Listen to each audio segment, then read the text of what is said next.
In 1984, Marino had 5 touchdown passes. That was the last time the Dolphins were in the Super Bowl. We'll be back. Strong defense led by All-Pro Junior Seau. And an offense that features a healthy Stan Humphries. Missing from the Charger attack is Anthony Miller, who now becomes yet another weapon in John Elway's arsenal.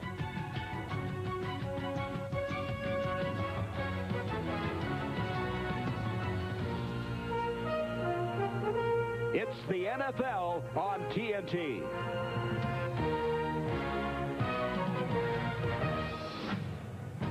Tonight from Mile High Stadium in Denver, TNT opens a regular season of play as tonight 2 AFC West rivals, the San Diego Chargers and the Denver Broncos, meet in this, the 75th season of the NFL. Hi again, everybody. I'm Gary Bender. Welcome to our first regular season telecast. We could have a shootout. A lot of points could be scored in this ball game tonight.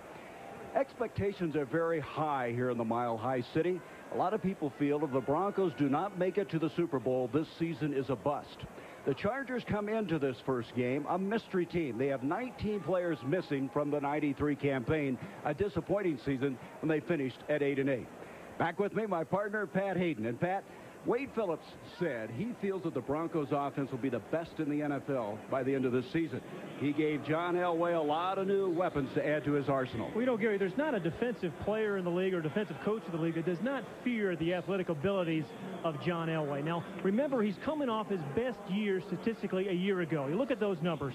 25 touchdowns, 10 interceptions. He led the league with 4,000 yards. He led the league in completions. Now throwing the new wide receivers, Anthony Miller, Mike Pritchard. I mean, he told us that I've never had the kind of deep threats that I have with these guys. They're still not a good running football team, so it's on Elway's shoulders. And I think he's going to have to use all those new weapons, not just Shannon Sharp. On the other side of the ball, Denver has 5 new starters on defense. Now, their situation is complicated by the fact that due to injuries in the preseason, they haven't played together as a group. These guys have never played one down together, and Charlie Waters, the defensive coordinator, is very concerned about that, particularly his third down defense. That's a down, you know, you need a lot of coordination and teamwork. Now, we know where Seau is, and we have a plan for him, and it's always a big body on Junior Seau, never a back. You don't want to mismatch a back blocking Junior Seau. 129 tackles a year ago. He's a good sideline-to-sideline guy, but I think what they really need for him tonight is a pass rush. This is a team that only had 32 sacks a year ago, and he didn't have any. They need some pressure from him on John Elway. Chargers going to win this football game. They feel they've got to be able to run the football. Natron Means is the guy they're going to put that responsibility on. They feel he is a star of the future. Well, this guy had a very nice rookie year, 645 yards rushing, and they felt good enough about it really to trade Marion Butts. And I think he surprises people. I mean, he's a big man at 245 pounds, but he runs around, he'll cut, he'll make you miss, he's elusive. He fools a lot of players. He'll run over you, he can run around you. Now, I think Stan Humphries said to us this week, if he gains 100 yards, we have a very good chance of winning this football game. But there's another running back that really concerns Denver. That is Ronnie Harmon. The player said he just drives us nuts. Yeah, he has been really tough on Denver over the last couple of years, and I think Ronnie Harmon is really one of the unique players in the National Football League. This is a guy that can beat you blocking, he can beat you catching and running as well. Now, in the past, he has just been a third down back, but tonight you're going to see Ronnie Harmon on first down and second down. They want to get him the ball a lot more. They feel if he touches it, a lot of good things happen. Well, the Chargers have won the toss. They will receive, and Bobby Ross in his third year, 57 years old, his first year as coach of the Chargers, they won the AFC West. First time the Chargers had won it in 12 years. Last 2 years, they've been off to slow starts. 92-0-4, 2-4 last year. He wants to change that tonight. And his counterpart, Wade Phillips, in his second year, 46 years old. He took the Broncos to the playoffs in his first year. And he says, I want to see where we are beginning tonight. We're expecting good things. He has 8 new starters. We mentioned 5 of them on defense. Jason Elam will kick it off. And this is a beautiful Rocky Mountain even. Tony Martin back deep for San Diego.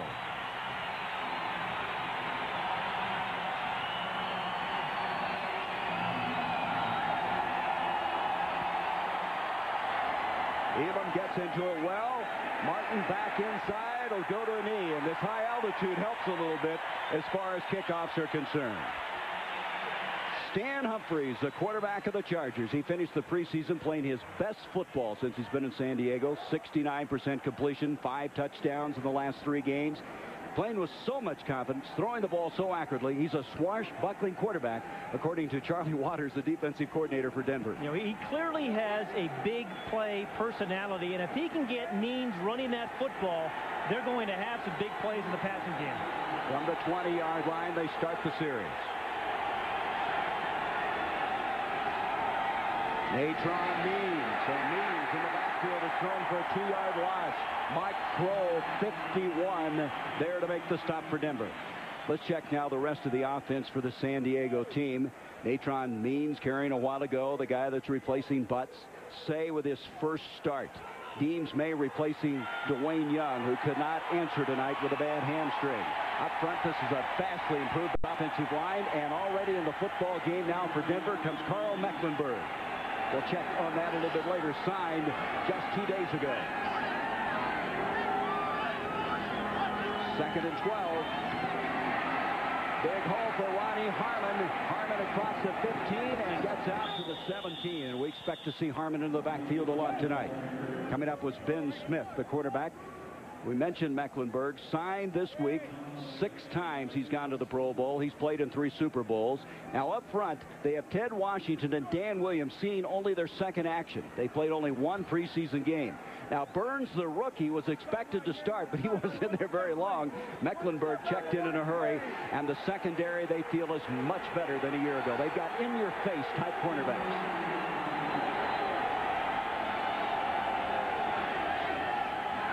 Third down and a long one, and off the fingertips of Say. Say is looking for his first career catch. That cannot help his confidence. Well, Stan Humphries is looking for a receiver that can be his go-to guy other than Ronnie Harmon. You know, he lost his 2 wide receivers, starting wide receivers, lost 2 offensive linemen, lost Butts. So he's got to carry a lot of the load, but those are the kind of plays that you build confidence in a receiver. Right now, he doesn't have a lot in Mark Say. John Kick to punt it away. Lynn Milburn back deep for Denver. And that ball was shanked badly off the side of the foot. You know, he has a slight groin pull, he being John Kidd. And whatever it is, he did not get into that football. Well, I think Charles Swan, number 25 of the Broncos, had something to do with that shank. It may have been partially blocked and only a 13-yard punt by Kidd. 13 yards, and Denver will have excellent field position. Let's see if we can pick up Swan. From the right side of the screen, number 25 comes off a block. No, he didn't get his hand on it. This is the old shank you very much. Reminds me of a golf shot once in a while. So from the 41, Denver will start. John Elway.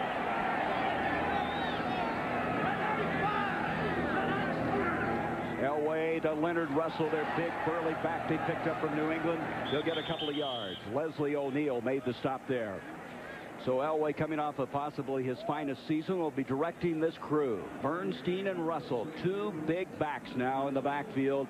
Miller, of course, coming over from San Diego. Derek Russell, kind of a forgotten guy with both Pritchard and now Miller in the lineup. This offensive line having to be altered a little bit because Keith Karts is out for the first 2 weeks of the season due to knee problems.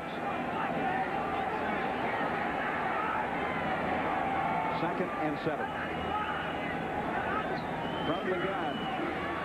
Elway, Shannon Sharp.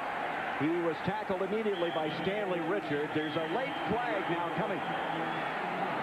He was 4 yards short of the first down on the catch. But let's see what the penalty's all about.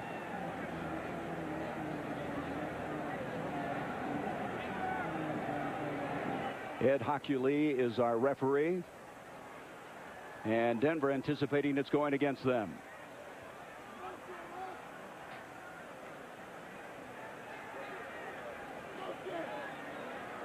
Personal foul by the offense, number 79, unnecessary roughness. 15-yard penalty, repeat 2nd down. That's Dave Wydell, who's a new papa this week. He and his wife, Sean, had a beautiful baby girl on Monday. Defensively, let's look now at San Diego. Mims and Lee. Look at Davis and Lee. Those 2 guys together, 620 pounds. Griggs and Gibson are new, and you all have heard about Junior Seau. Young secondary, but they really helped their experience bringing over Dwayne Harper from Seattle. Second down, 19. Elway, deep, wide open Pritchard, touchdown Denver.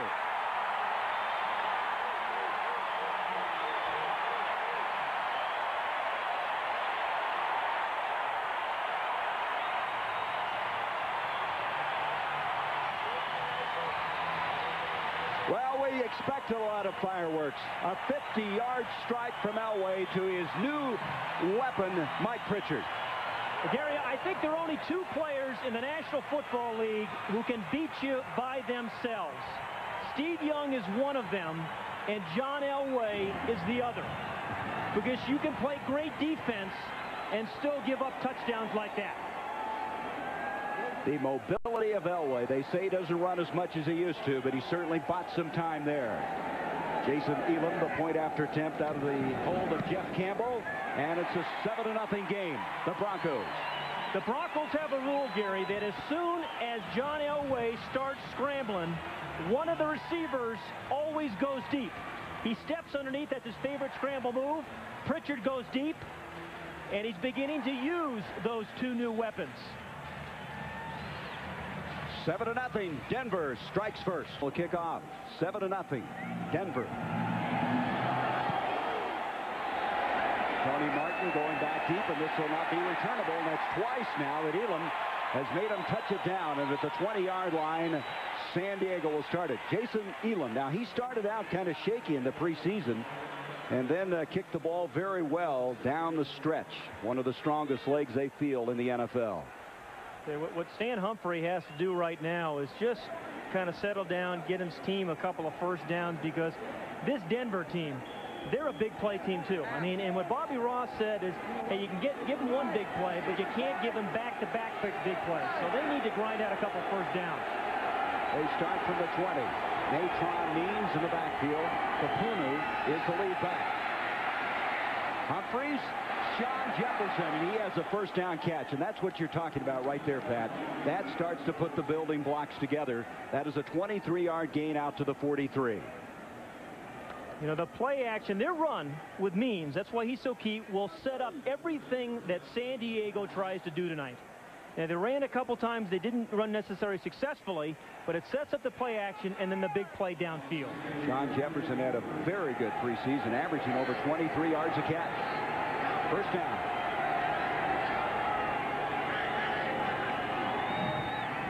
Natron Means able to move the pile to the 45. He's in his best shape of his young career, weighing 237 pounds.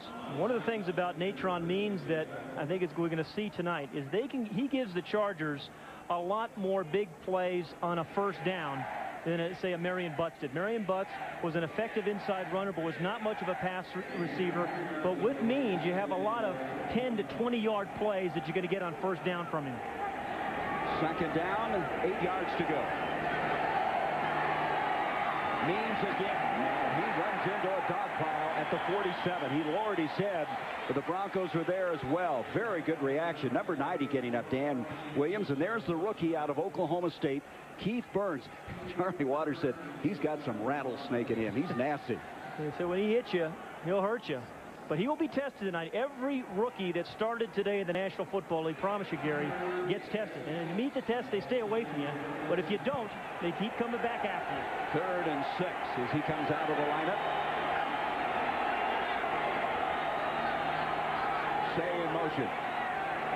Flag on the play. Humphreys to Harmon, broken up nicely. That's Ray Crockett. Now, he is the spy in this game. He is assigned to stay with Ronnie Harmon, and he did just that. Well, this will be one of the very key matchups tonight. Number 39, Ray Crockett, against Ronnie Harmon on third downs, because he's got him one-on-one, man-for-man, all over the field.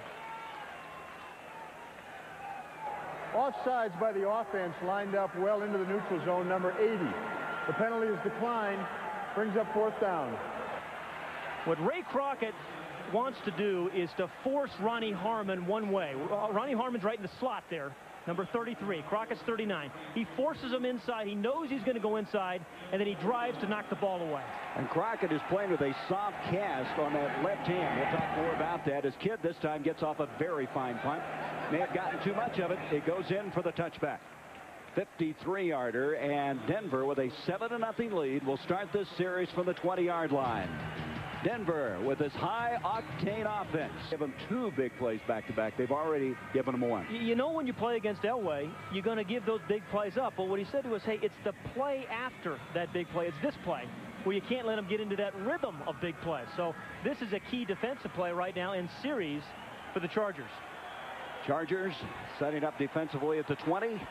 7-0 they trail.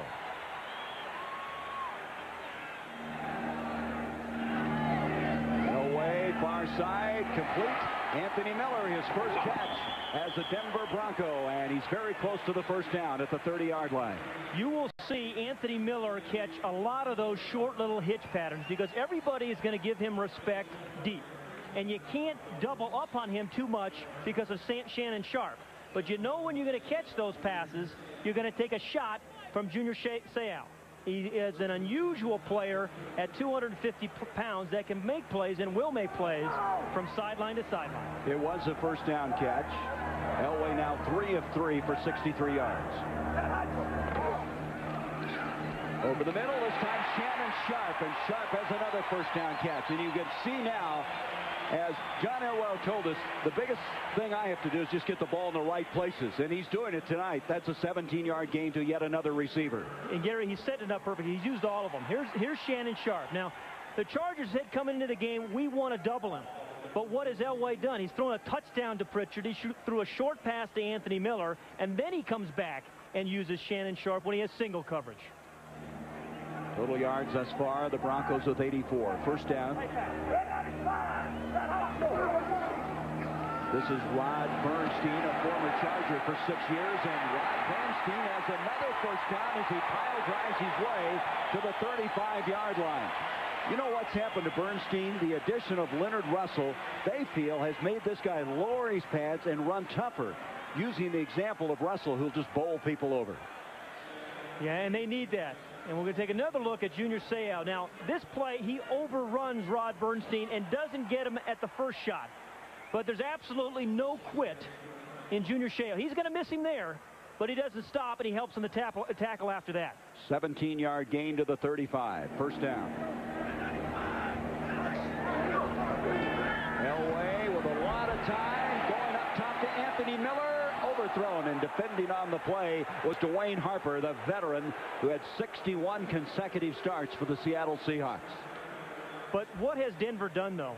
I mean, if you're a defensive back for San Diego, you're scared to death. I mean, they've thrown one long touchdown pass, and then you throw a deep one to Anthony Miller. They have set up all kinds of short passes to Pritchard and Miller later in this ball game, believe me. He gets a bump on the incidental contact there, the bump, because Harper had his head turned, so that's not pass interference. That was the first incompletion for Elway. He had hit all 4 of his previous tosses. There's a little shovel pass to Bernstein. Bernstein hurdles people and takes it to the 21. One thing they don't want Bernstein doing too much is jumping. That's when he gets hurt a lot. But that time, nice little hurdling move for a 14-yard gain. And a good lead block by number 42, Leonard Russell. 42 on the right of the screen. He's going to jump right over Seau. Seau goes low. He goes high. And that's a first down. But I want to tell you, Leonard Russell's been an impressive lead blocker since he's come to these Broncos. You thought of him as a power runner, but he's a pretty good blocker as well. First down now from the 22. This drive starting from the Denver 20. This is Russell, the guy which you spoke just a moment ago. He's down to the 10, the 5, diving, touchdown, Denver.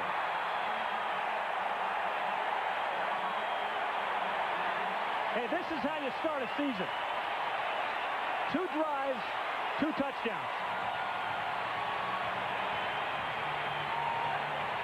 And you talk about 2 big elephant-type backs, a 1-2 punch. It was Bernstein and now Russell from 22 yards out to score. Gary, they have had 9 plays. 6 of them have been over 10 yards. Well, Wade Phillips said before this season is over, we're going to have the best offense in the NFL, and nothing has happened to make you think differently. Elam to try to make it to 14-0. And he very easily does it. An 80-yard drive and 6 plays culminating in this 22-yard run. We said John Elway would have to use all his weapons if they were going to be as effective as they possibly could be. Well, thus far in 2 drives, they've used most of them. Offense. Denver's had the ball only 3 minutes and 41 seconds, and they gained 136 yards and scored 14 points. And they've used, all those weapons we're talking about. San Diego needs to get something going. Here's Tony Martin. This will be the first return he's going to be able to execute. And he's hit hard. At the 22, the ball has come loose. They're scrambling for it at the 15-yard line. Well, Gary, remember Richard Smith, the special teams coach of the Broncos, felt they might get a turnover on a kickoff. They can just get a good lick on the return guy. He said to us yesterday he thought he might do that. And it's Reggie Rivers. It's one-on-one. He and Rodney Harrison, number 37, tries to block him. He avoids him, makes the hit, and the Broncos recover. So their special teams have done it. Hey, special teams in the NFL today won 2 games. If you look at the Giants and the Cleveland Browns. And tonight, the Denver Broncos special teams did a heck of a job. Reggie Rivers, they feel, is their best special teams guy, and that's certainly reinforced that. The fumble recovery at the 16. The Charger defense has to force just 3 points here. Can't give up another touchdown. That's Mike Pritchard in motion. Elway pumps behind the intended receiver, tight end Jerry Evans. What's interesting about that kickoff, it was Andre Coleman they thought would return the kickoff. They would jar the ball loose from. Instead, it ends up being Tony Martin. Well, that's the flip side of the rule, Gary. You're going to see all these returns, maybe some touchdowns. We saw them today on some punts in the NFL. But you're going to have collisions, you're going to have fumbles, you're going to have change of events on a lot of these kickoff returns with fumbles and turnovers as well as big plays. Second down, 10. Bernstein and Russell in the backfield. Elway again, intended for Shannon Sharp. Sharp, who is the guy he looks to first. In fact, the Chargers were telling us, Pat, that on about 62% of the offense, he goes to number 84. Yeah, and those third down passes in particular. But these guys, the Broncos, scored a lot of touchdowns inside the 20 last year when they get down. They're very effective scoring touchdowns. Now, you throw in Pritchard, you throw in Leonard Russell, some power guys. I think you have a very good red zone offense because you have strong receivers and strong running backs. This is the first third down of the game. 3rd and 10. So on the blitz, they pick him up. Elway being flushed out, flags everywhere, and he's going to be tackled, and the ball comes loose. That fight for the ball, I think Denver has recovered it, but Elway was being flushed out by Leslie O'Neal coming from the backside. Now, we talked to Elway about on third down situation. Remember, Gary, he tries to change up the cadence, tries to draw offsides. As soon as he sees the flag, and I thought he looked over to the right to make sure the flag was coming, and then he tries to go to the end zone.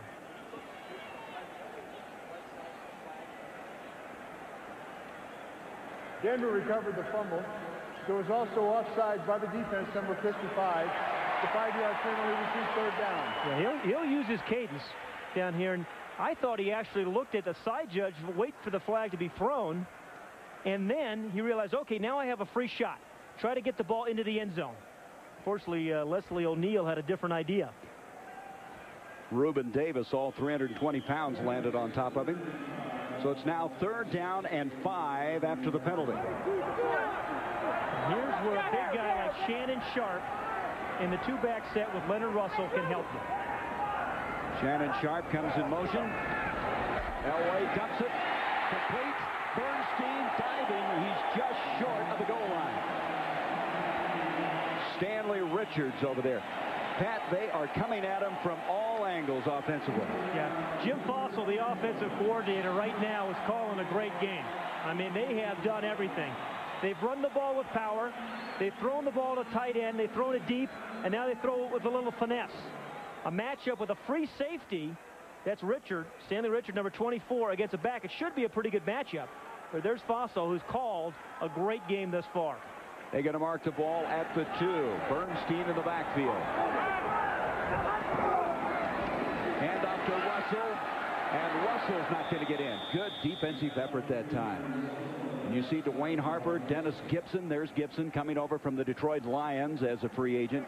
He was a starter 7 years in Detroit, replacing Gary Plummer, who's now playing for San Francisco. Well, with guys like Reuben Davis and Sean Lee in the middle of that defense and Seau and Gibson there, you should be a good short yardage and goal line defense. You should shut down the run. This Denver team was not good on goal line situations a year ago. 2nd and goal from the 1. Elway, tight pass, tackle eligible. Kirk Scrafford, and Scrafford could not hang on. Get a fork. Get a fork, Kirk. Stick a fork in that baby. And some of the players are looking around in absolute dismay. Scrafford is a tackle for a good reason. Yeah, you're right. I mean, you figure how nervous Kirk Scrafford must be. I mean, this guy, number 76, when you wear 70s, you don't catch the ball too often. He was wide open. He had those big old gloves on. He tried to catch it on 1 bounce for 75 points. That didn't work either. Oh, well, Kirk. Well, remember in Buffalo, John Fina, he got a lot of acclaim for his little touchdown catch. If Denver goes on to win this game, that is a play that they will laugh about tomorrow. I think Wade's actually smiling a little bit now. There was a hold on the play anyway, so maybe he knew that. That's the reason he dropped the ball. Hey, listen, with Elway, they're just as dangerous from here as they are on the 1 yard line. 2nd and goal now from the 11-yard line. Elway over the middle to Sharp. Sharp makes the move inside the 5. He's to the 2. So they're right back to the 2-yard line. Hey, the center, Dave Wydell, made a very smart play there, picking up a blitz by Stanley Richard. Now, Stanley Richard, here's 79, Wydell. You're going to see number 24 on the right side come in on a blitz. Wydell picks it up. He sees it. He knocks him off. That gives Elway a chance to get the ball to Sharp. That's good offensive line play by Wydell. 3rd and goal now from the 2.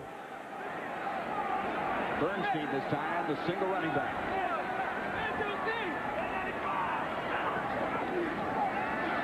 Elway being chased, in trouble, and going to be sacked. The first guy through was David Griggs, the linebacker, who played for Miami last year. Couldn't find anybody clearing, and they're going to have to kick a field goal. Yeah, that's a great defensive series by San Diego, and just what they needed.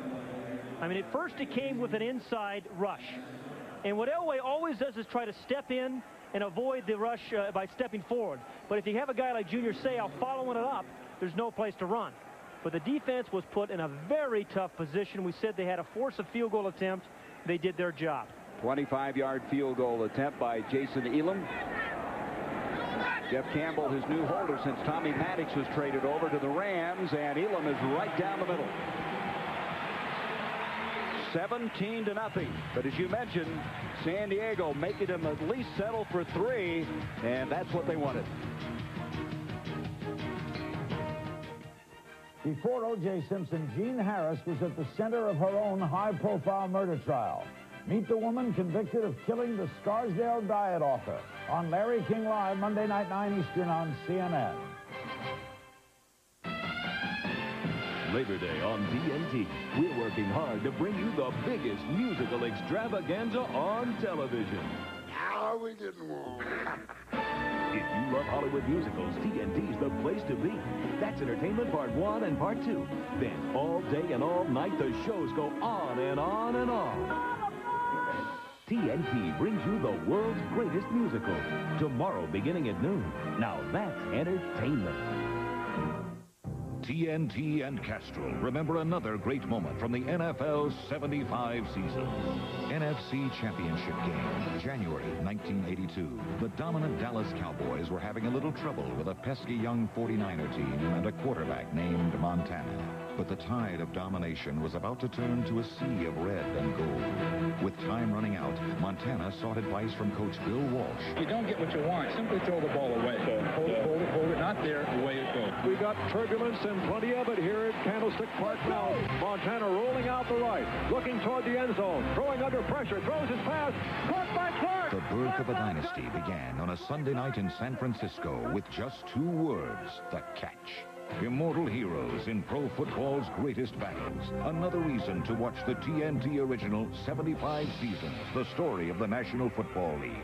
Premieres September 13th, only on TNT. Sponsored by Castrol, the official... And Sharp, watch what they do. They kind of attract the entire San Diego pass defense. They come inside, almost like a pick play. And then you have a matchup, Bernstein on a free safety. He just outran him to the corner. Well, Pat, a moment ago, remember I mentioned Andre Coleman. That's who the Broncos thought would be returning the kickoffs. Well, the rookie is in now. Third-round draft pick out of Kansas State after Martin had fumbled the last one. Here is Coleman.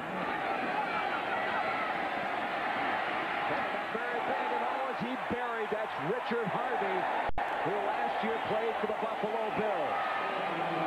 Well, it's been a day of big returns in the NFL, but tonight, not big returns by the San Diego Chargers because good special teams coverage by the Broncos. So the line of scrimmage will be at the 18. One of the reasons the Broncos thought they could force a fumble, Coleman only weighs 165 pounds. Right now, it's all Denver.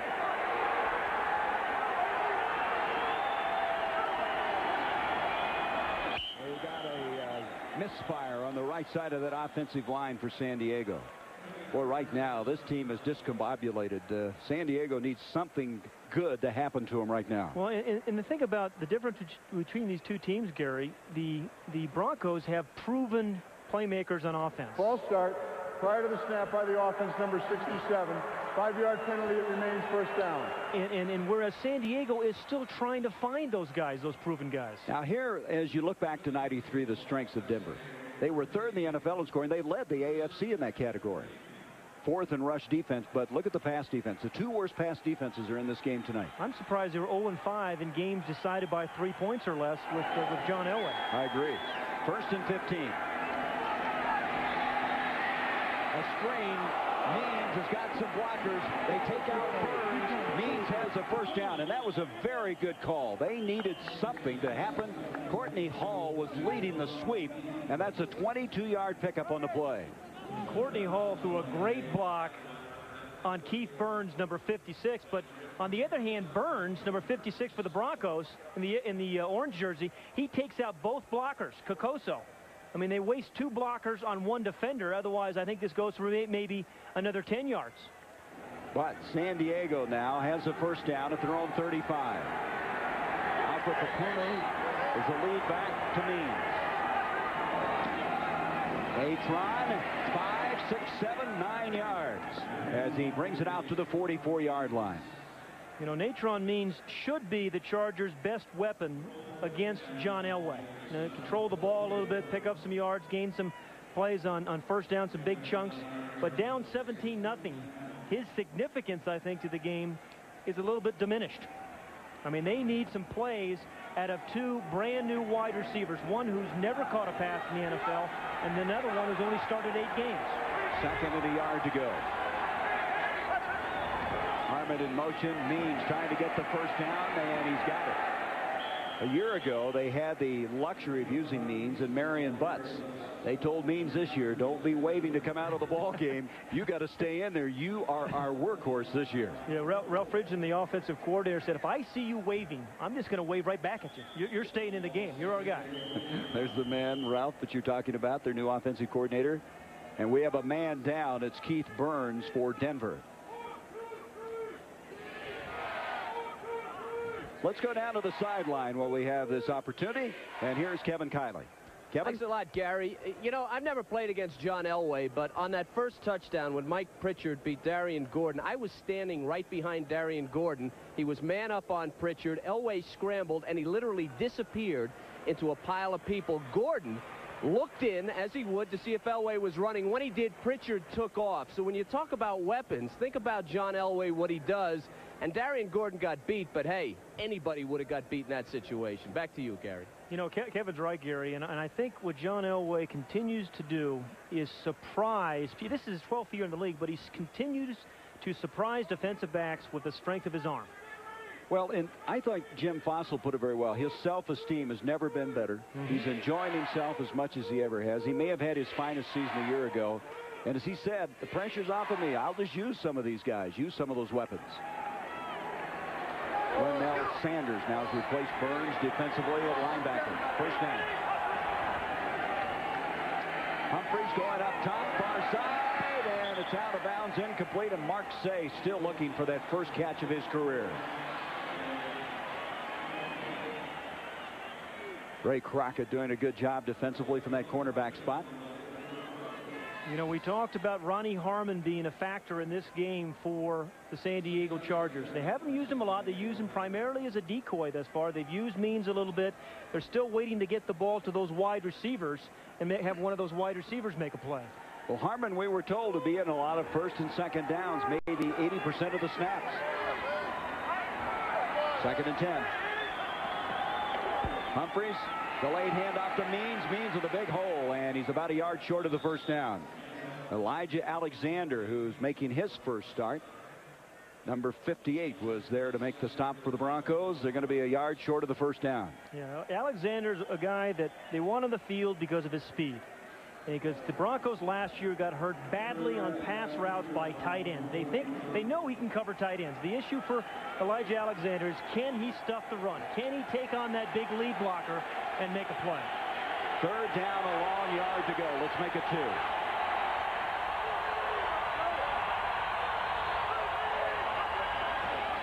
Means, and he's got it. Means, all 237 pounds firing forward. Means worked hard in the offseason, had a personal trainer to try to get down to a weight that they thought was acceptable. And he may be glad with his high altitude and as many carries as he's getting here tonight. You know, we were talking to Dan Williams, the defensive lineman for the Broncos, and he said, you know, he is not just a muscle back. Means is not just a muscle guy. I mean, he can give you that, but boy, he can outrun you and he can make you miss light on his feet. Well, Means, along with this entire San Diego team, has to deal with the altitude. I mean, Bobby Ross said we don't talk that much about it, but he thought he might substitute a lot earlier. Cleveland winning today. They had a 2-point play. It was kind of interesting. Yeah, their special teams were sensational. And how about the Colts? Marshall Faulk, what a debut. Courtney Hall is the man shaken up. It's coming out of the game. Hey, and Marino. Yeah. Everybody said, hey, he's really shaky. Yeah, this really shocked me here, Pat. Yeah, I'm surprised too. And the Chiefs, Joe Montana, that was his. He had over 300 yards for the 36th time in his career. 2 touchdowns, no interceptions. Seahawks, a little rough on Norv Turner in his debut. Cowboys, they just kind of a workmanlike job today against that tough Steeler defense. And this was an overtime. Packers, well, they got Sterling Sharp back. He was gone. He came back, went back and forth and played, and they won. Curtis Whitley now has replaced Courtney Hall at center. First down. Humphreys over the middle and cannot hang on, as Mark say. Boy, you feel for this guy. He has been a remarkable story. He's playing only with one kidney. As you see the rest of the scores, the Giants, and did Dave Brown do a good job today in his debut. Mark Say took a bullet in his back in the kidney area at his niece's Halloween party on a drive-by shooting. Lost a kidney. He's playing with what they call a Douglas bodysuit to protect his other kidney. To me, he's one of the real heroes in the NFL. He actually dove on his niece to save her from being shot by a bullet. 2nd down and 10. Humphreys complete to Harmon. Harmon dives forward, and they got a first down to the 21-yard line. That's a 20-yard pickup. Yeah, if San Diego is going to get back in this football game, Ronnie Harmon's going to have a lot to do with it. We talked about him being a very unique player. They'll use him blocking, catching, going in motion sometimes, as he did on that play. And then once he gets the ball in his hands, there's the one in motion. I mean, he always thinks he can score once he gets the ball in his hands. He's matched up on Hillier as a defensive back. 152 catches the last 2 years. First down. Humphreys buying time. Papuno. And Papuno takes it in for the touchdown. 22 yards, and that might get the Chargers back on to a more positive note after starting out 17-0 in a hole. Yeah, they're acting like they're going to go for 2 points here. Down by 17. Papuno is the guy who is very underrated in the estimation of Bobby Ross. They use him a lot like a Darrell Johnston who plays for the Cowboys. And they are going to go. Yes, they are. They're going to go down for by 2. 17. All these coaches have this card which tells them when to go for it and when not to go for it. 17-6. They're going for 2.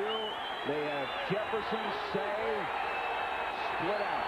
Harmon in the slot.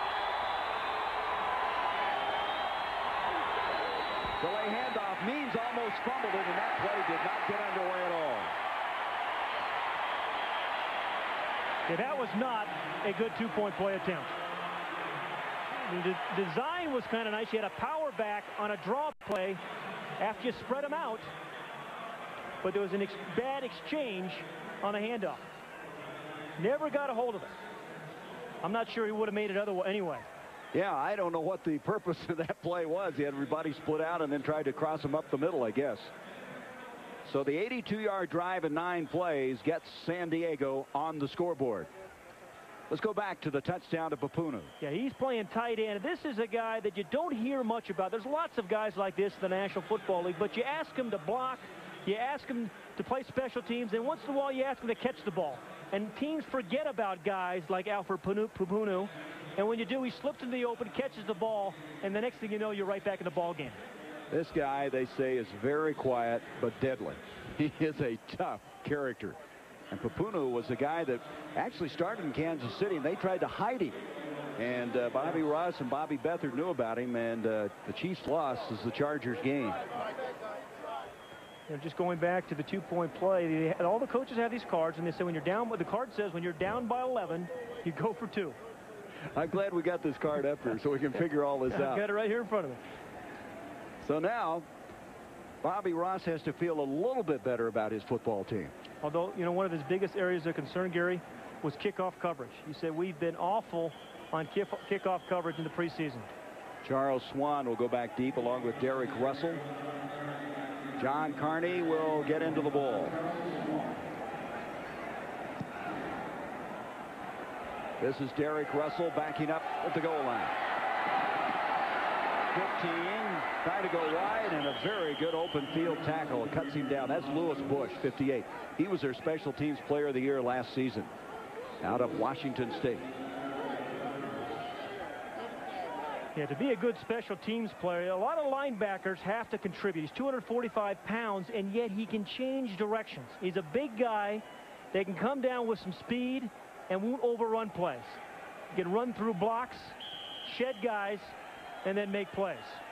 Well, he may have been concerned about the kickoff coverage, but you're not going to do much better than this as Denver starts from the 16-yard line. Miller and Russell split out. Bernstein and Russell in the backfield.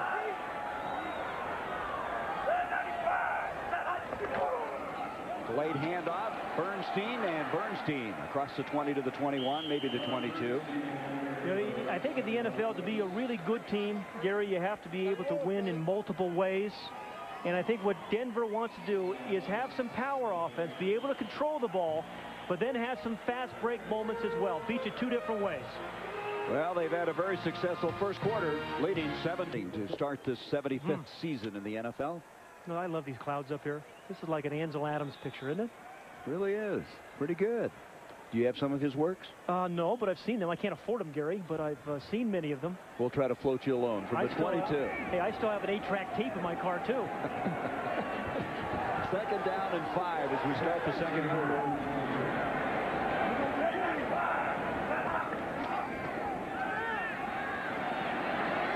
Over the middle, almost intercepted. Dennis Gibson. Who's been slowed in the preseason with a hamstring problem, hasn't played all that much. Could not hang on to that one. That was an opportunity he'd like to get back. Yeah, that's a momentum changer. That would have been a momentum changer. I mean, Dennis Gibson, who's noted more as the run stopper for this defense, I mean, he had a chance to really turn the momentum of this game back around in their favor. 3rd and 5 now for the Broncos.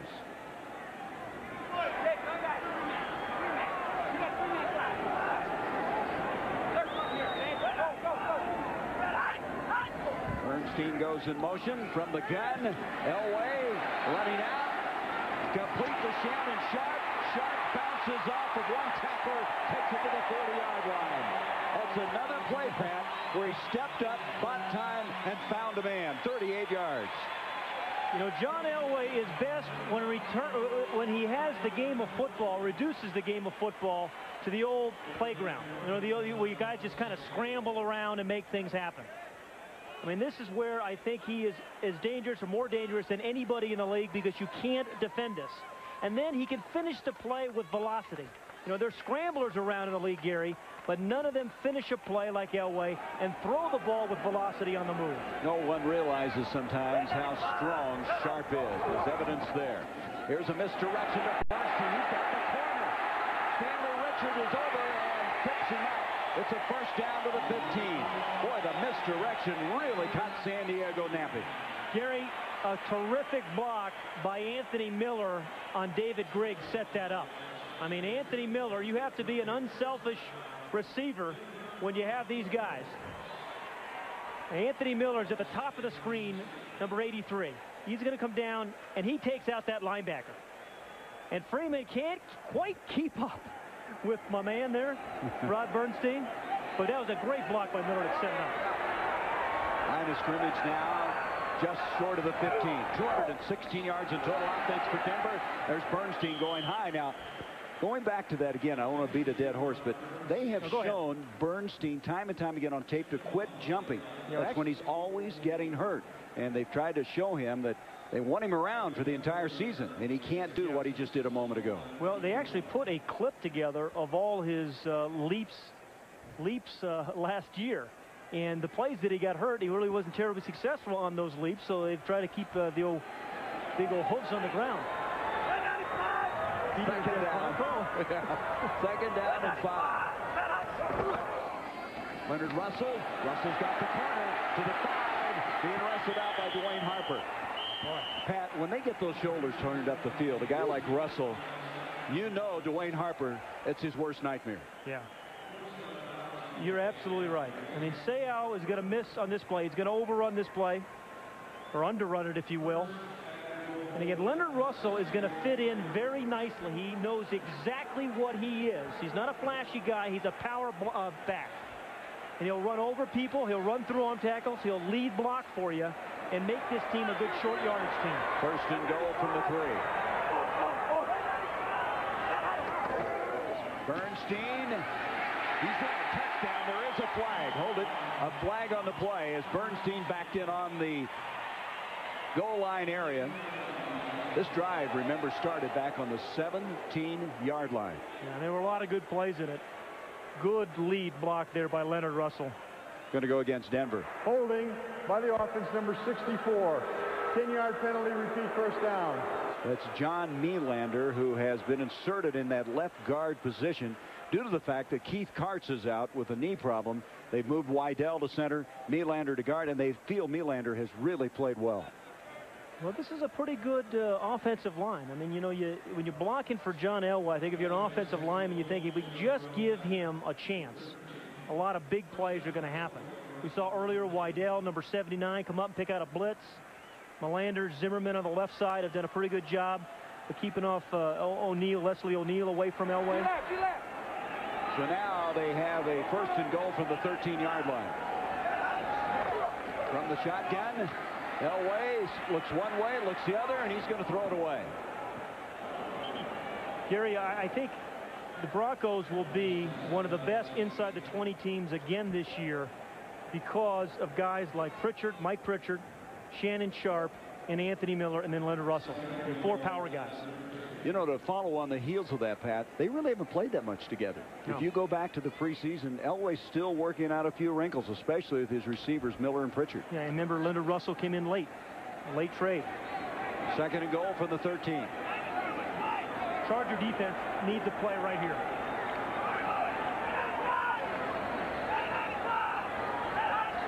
Here comes a blitz. Seau coming up the middle, completes to Glenn Milburn, and Milburn inside the 10, tackled in the vicinity of the 9. Remember we said at the very beginning of the show, they have a plan for Junior Seau. You always know where he is, and you want a big body on Junior Seau. That time, it was a blitz right up the middle, and I think it was Wydell and Nylander, the left guard and the center, that picked him up and gave Elway a chance to dump the ball off to Milburn. So big body on Seau gave Elway a chance. Derek Clark is coming to the football game, number 43. He's the rookie who has a nose for the goal line. He led them with touchdowns in the preseason 4. 3rd and goal.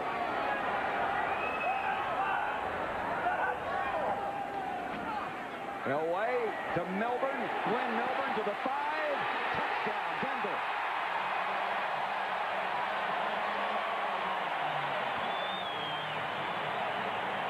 Wow, they do have some weapons. This is kind of their change of pace guy, and Bill Arnsparger, the 67-year-old defensive coordinator of San Diego, scratching his head. He comes out of the backfield, near side, number 22. When he caught this ball, I thought he was well defended. I mean, there were plenty of white jerseys around. The stop, to make the guy miss, you break through an arm tackle, and you're in the end zone again. The ability to stop and start makes Glenn Milburn a special 3rd down back. Elam with the point after Jeff Campbell. After the snap by Dave Wydell, and the kick is up and good. 83-yard drive, and Milburn, who's playing with so much more confidence, to exhort his troops as they're down now 24-6. And trying to read his lips there. He's probably saying, hey, guys, we've seen everything they can throw at us. They can't surprise us anymore. They have come at him from every imaginable way. Yeah, the best thing for the San Diego Chargers right now, down by 18, Gary, really, is a long drive.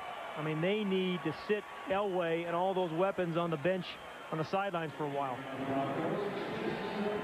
Elam will kick off. Andre Coleman back deep. We have 11:25 left in this first half.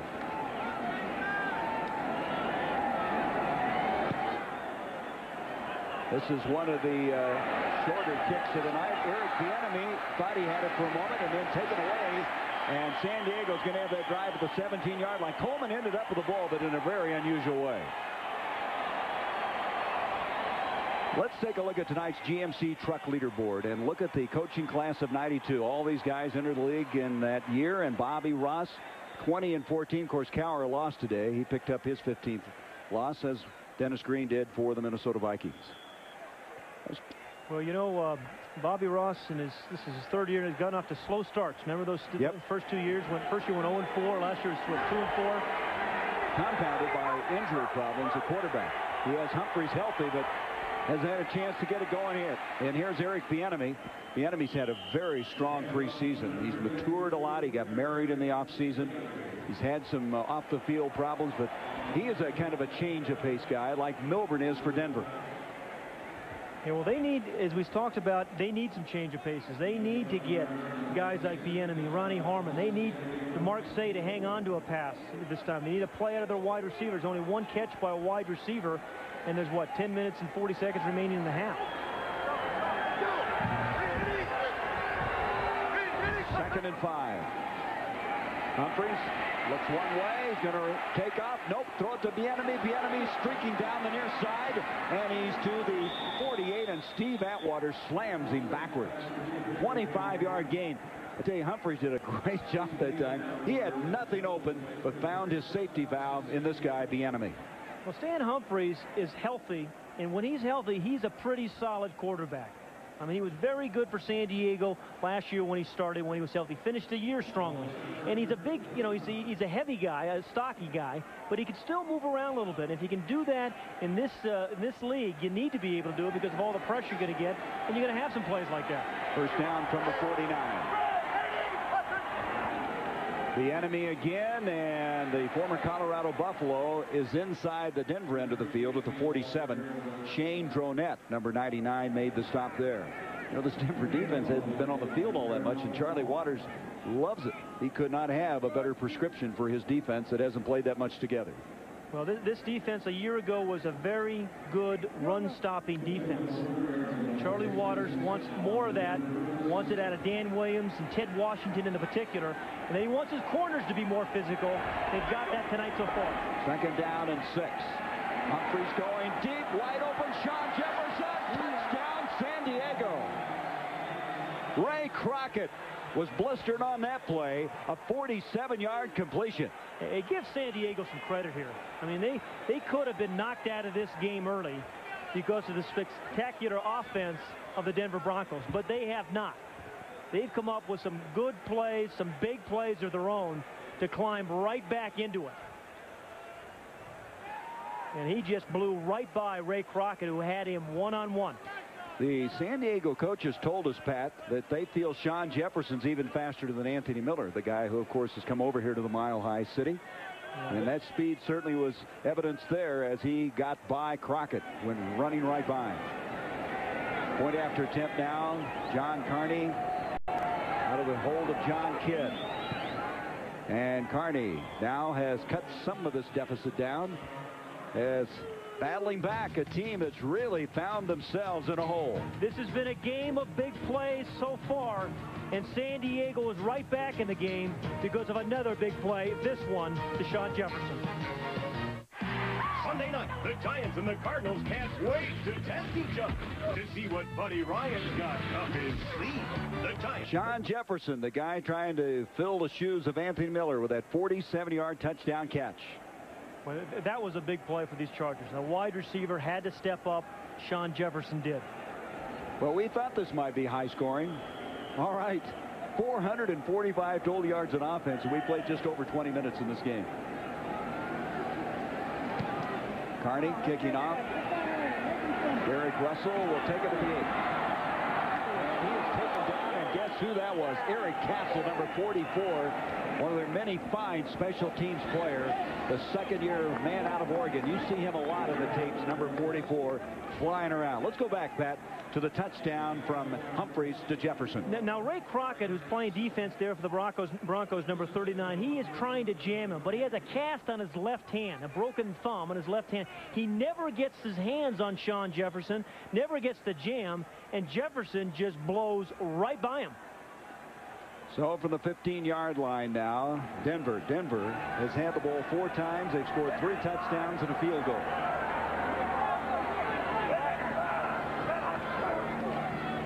There's a little flea flicker going back to Elway, to Pritchard, intercepted by Darren Carrington.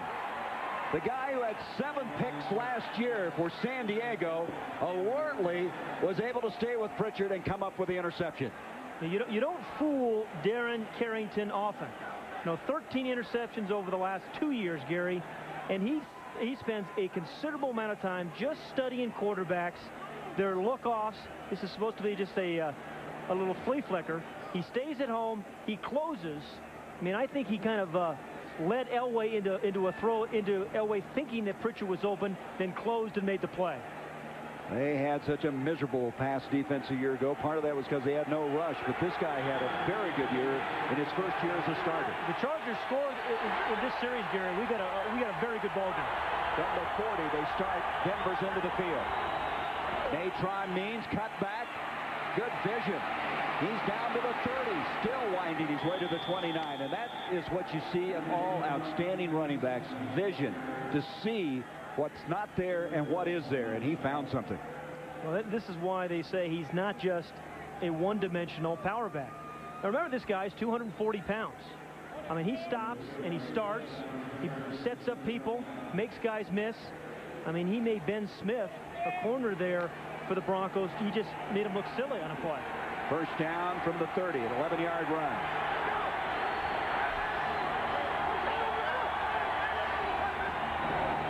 Means again behind Papuno, the lead blocker, and he's inside the 30, maybe a yard, and that's all. Harold Hasselbeck, number 96, who came over for the Canadian Football League, played the last 4 years for Calgary. Look at the arms on this guy. They say he's chiseled out of granite. I believe it. I thought those were legs. Sheesh. Second down, virtually 10. Let's make it 2nd and 9.5.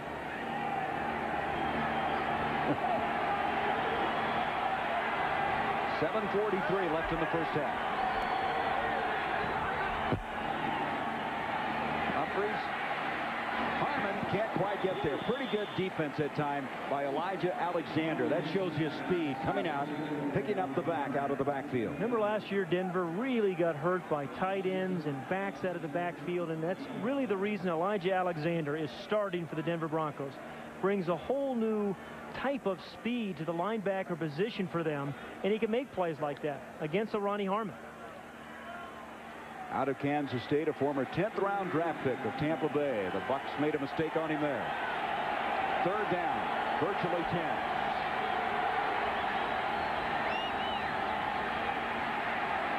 Humphries going deep, save, wide open, touchdown. That's his first career catch. Hey, if you're going to make one, your first career catch, make it for a touchdown. He dropped 2, but then comes back and gets these Chargers right back in the ball game. And Stan Humphries has hung in there. They'll go for 2 points again. 29 yards that time from Humphries to Mark Say. And Say remembers his first career catch for a long time, I'm sure. Now, let's see. They're going to go for 2. They've got Humphries in there and Harmon. That's what they're looking at right now. And now running late to the defensive side comes Carl Mecklenburg. 24-19, San Diego, the 2-point play. And we may have a timeout call by Denver. Denver was really confused on this one. And so they stopped the clock. And Humphries will get a chance now to decide if he wants to stay with that same call on a 2-point call to timeout. And can we look for maybe Ronnie Harmon being involved in this 2-pointer? Yeah, I'm thinking, hey, this is one of those really unique players that we talked about, Ronnie Harmon. I think he gives them their best chance, their most versatile player on the field. And you'd like to think they're going to try to use Ronnie Harmon here. Going to try to cut Denver's lead to 3. Humphries. Double pumping back to the end zone, nothing there. Johnny Barnes, 85, is in the game for the first time. Now we've got a little shoving and pushing going on. Carl Mecklenburg involved in that, along with Courtney Hall, who has come back into the ball game. So that wasn't close. No, I think he was expecting Barnes. He was expecting Barnes to continue to run across the back of the end zone, and Barnes just stops. Here's the touchdown catch by Say. It looked like a blown coverage by Denver because he was wide open. His first catch is a touchdown. 2-point plays successfully executed twice, and neither one of them have been all that impressive. They haven't even been close. You know, this we said at the beginning of this thing that Denver was concerned about their defense never playing it down together. Well, they have not got the coordination down yet. They are not playing well together. They have been burned, and the San Diego team has gotten right back into the ball game. Derek Russell goes deep, and he'll down it. You know, since San Diego led 17-0, the Chargers now have outgained Denver 208-94. Let's look at the touchdown that we were talking about earlier to Mark Say. It always starts with protection, and really tonight Stan Humphries has had very good protection. That's a lot of protection. I thought it was a broken coverage there because it should have been a safety there if there's that much room between the receiver and the corner. No safety there. Say splits the seam, and the Chargers are right back in. That's the number we were talking about just a moment ago. This has been a reversal here in the second quarter. From the 20, Elway to Bernstein, being chased by Leslie O'Neal, gets away. Say missed him, and eventually knocked out of bounds by Reuben Davis. One of the things, remember, that Denver was telling us they wanted to do a lot of things wide of the field, throw and run, try to wear down those 2 big defensive tackles, Reuben Davis and Sean Lee. Yeah, all 320 pounds of Reuben Davis and 300 pounds of Sean Lee. They felt they could get them, you know, running on wide plays and screens early in the ball game. And then in the fourth quarter, they thought they could wear them down with a lot of Leonard Russell and Rod Bernstein inside. On that play, they lost a half yard. Second down.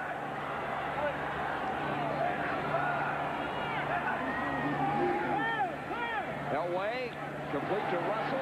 Russell one-on-one is stopped. A good tackle by Darian Gordon. But again, when you run into this guy, Leonard Russell, you're expecting to be punished because he'll bowl you backwards. Gordon did a nice job on the tackle. I think it was a heck of a play by Darian Gordon, actually. Going to bring up now a third down and still 8 yards to go for the Broncos. Well, this defense of San Diego now has kind of settled back in sense that the Broncos haven't come up with those, you know, back-to-back-to-back big plays. But you're always wary of John Elway on 3rd and long. They've got trips formation to the top of the field. And now Shannon Sharp lines up closer to Elway. Elway complete to Shannon Sharp, and he has belted there short of the first down. And Gordon again with a picturesque tackle. Yeah, 2 tackles in a row by Darian Gordon. One on big old Leonard Russell, 235 pounds on him, and then on the tight end, Shannon Sharp, 230 pounds there. And Sharp is down. One thing we should mention about Gordon, he was a 2-time state high school wrestling champion in the state of Oklahoma, so he knows how to deliver a blow and to take some people down. Well, while they look over Shannon Sharp, here is tonight's Pennzoil scoreboard as we check what's happened in the on 4th down. Tom Ruin hits a beautiful punt. Backing up is Darian Gordon. Gordon waiting for the blocking, and he waited too long. He was crushed inside the 25-yard line, and that was Charles Swan, who was one of the guys there. Charles Swan, nobody wanted this guy. They didn't want him on offense, they didn't want him on defense, so they put him on special teams, and he made the team by virtue of his play as a wild man coming after the ball. Yeah, number 25, he started as a receiver, then they moved him to safety. He said, the heck with it. We're going to make him a special teams player because of plays like this. I mean, special teams is attitude. I mean, you have to have a special kind of attitude to play it, and he's got it. So now from the 24, the crowd getting a little uneasy. After leading 17-0, San Diego's come back. There's a pass caught by Sean Jefferson. He juggled it a couple of times, able to hang on to it. He's very close to the first down. Every quarterback has a favorite as a penalty down, will be holding against the Chargers. But every quarterback, Gary, always finds or has a favorite go-to receiver. As this game goes on, it looks like Sean Jefferson is going to be that guy for Stan Humphries. Holding by the offense, number 53. 10-yard penalty, retrieve first down. That's Courtney Hall, who Stan Brock told us yesterday is the most underrated football player he's ever been around. He says the smartest guy I've ever known. He said he even calls some plays in the huddle. Yeah, Stan Brock's the offensive tackle for the Chargers, and you know, a good teams need talent and chemistry, and chemistry generally starts in the offensive line. If you have good chemistry in your offensive line, you have a chance to be in a good football team. 1st and 20.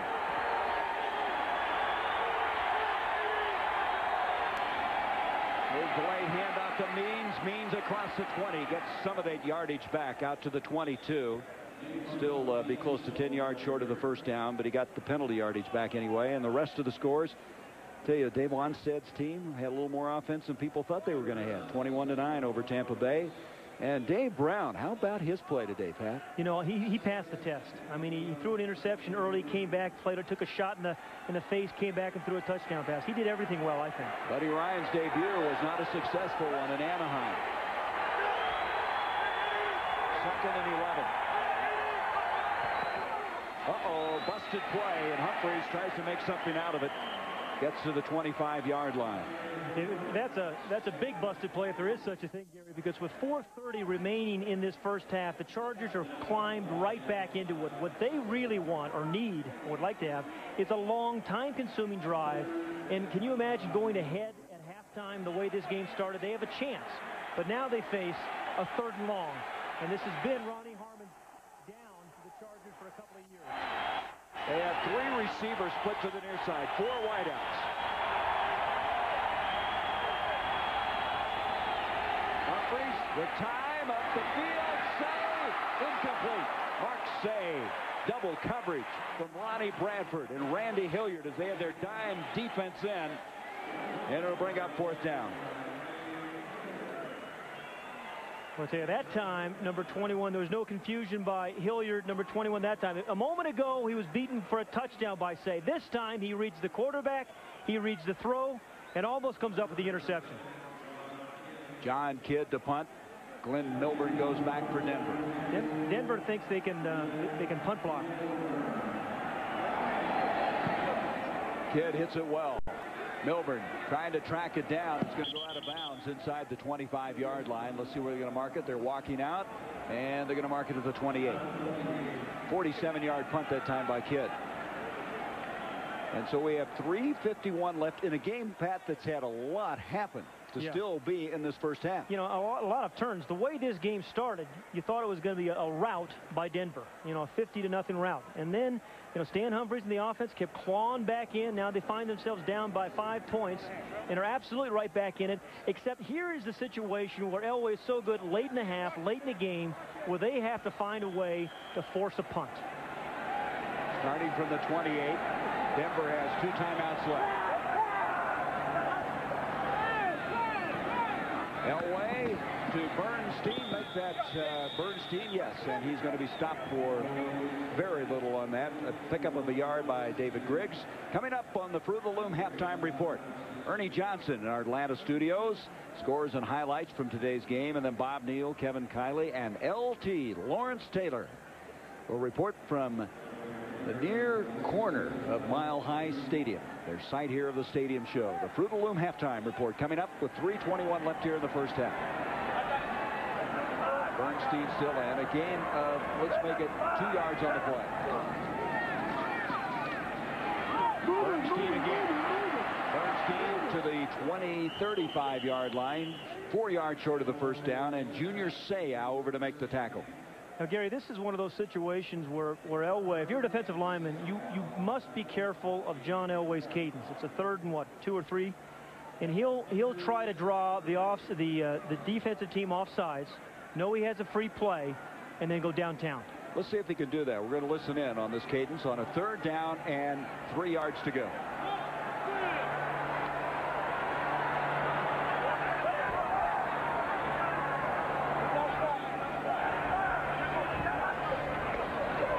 From the gun, Elway.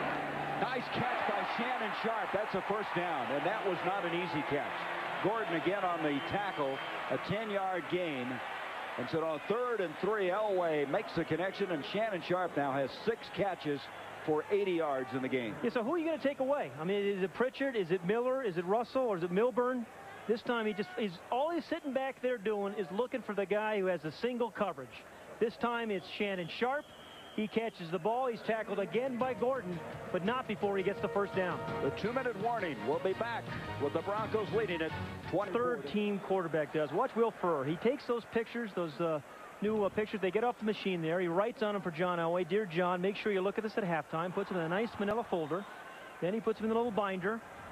Yeah, he got a double clutches there, and then he takes them back out. He's having a little trouble there. A fumble, turnover. Elway on this drive is 3 of 3 for the game, 16 of 22. First down, 2 minutes left in the first half. Elway, and is there going to be a flag? Yes. That was Sean Van Horst, who is their nickelback, reaching in, and that'll be a pass interference call. Van Horst started the first 10 games of last season for San Diego. This penalty will give them the first down. Pass interference by the defense, number 25, automatic first down. Yeah, other than the interception, John Elway has thrown the ball perfectly tonight. If his guys can't get it, they're not going to be intercepted. And if there is going to be a play, it's going to be pass interference. He's really kept the ball away from the defensive backs. That ends up being a 12-yard penalty. Sets it up now to 43 of San Diego. Denver, 2 timeouts left. Say called off the blitz. Elway being flushed out, tackled, and he throws the ball away at the last moment as he was hit from behind. Chris Mims and also Sean Lee were after him. Yeah, they call that grounding. I think they did. Intentional grounding on Elway, who tried to avoid the sack back inside his own 45.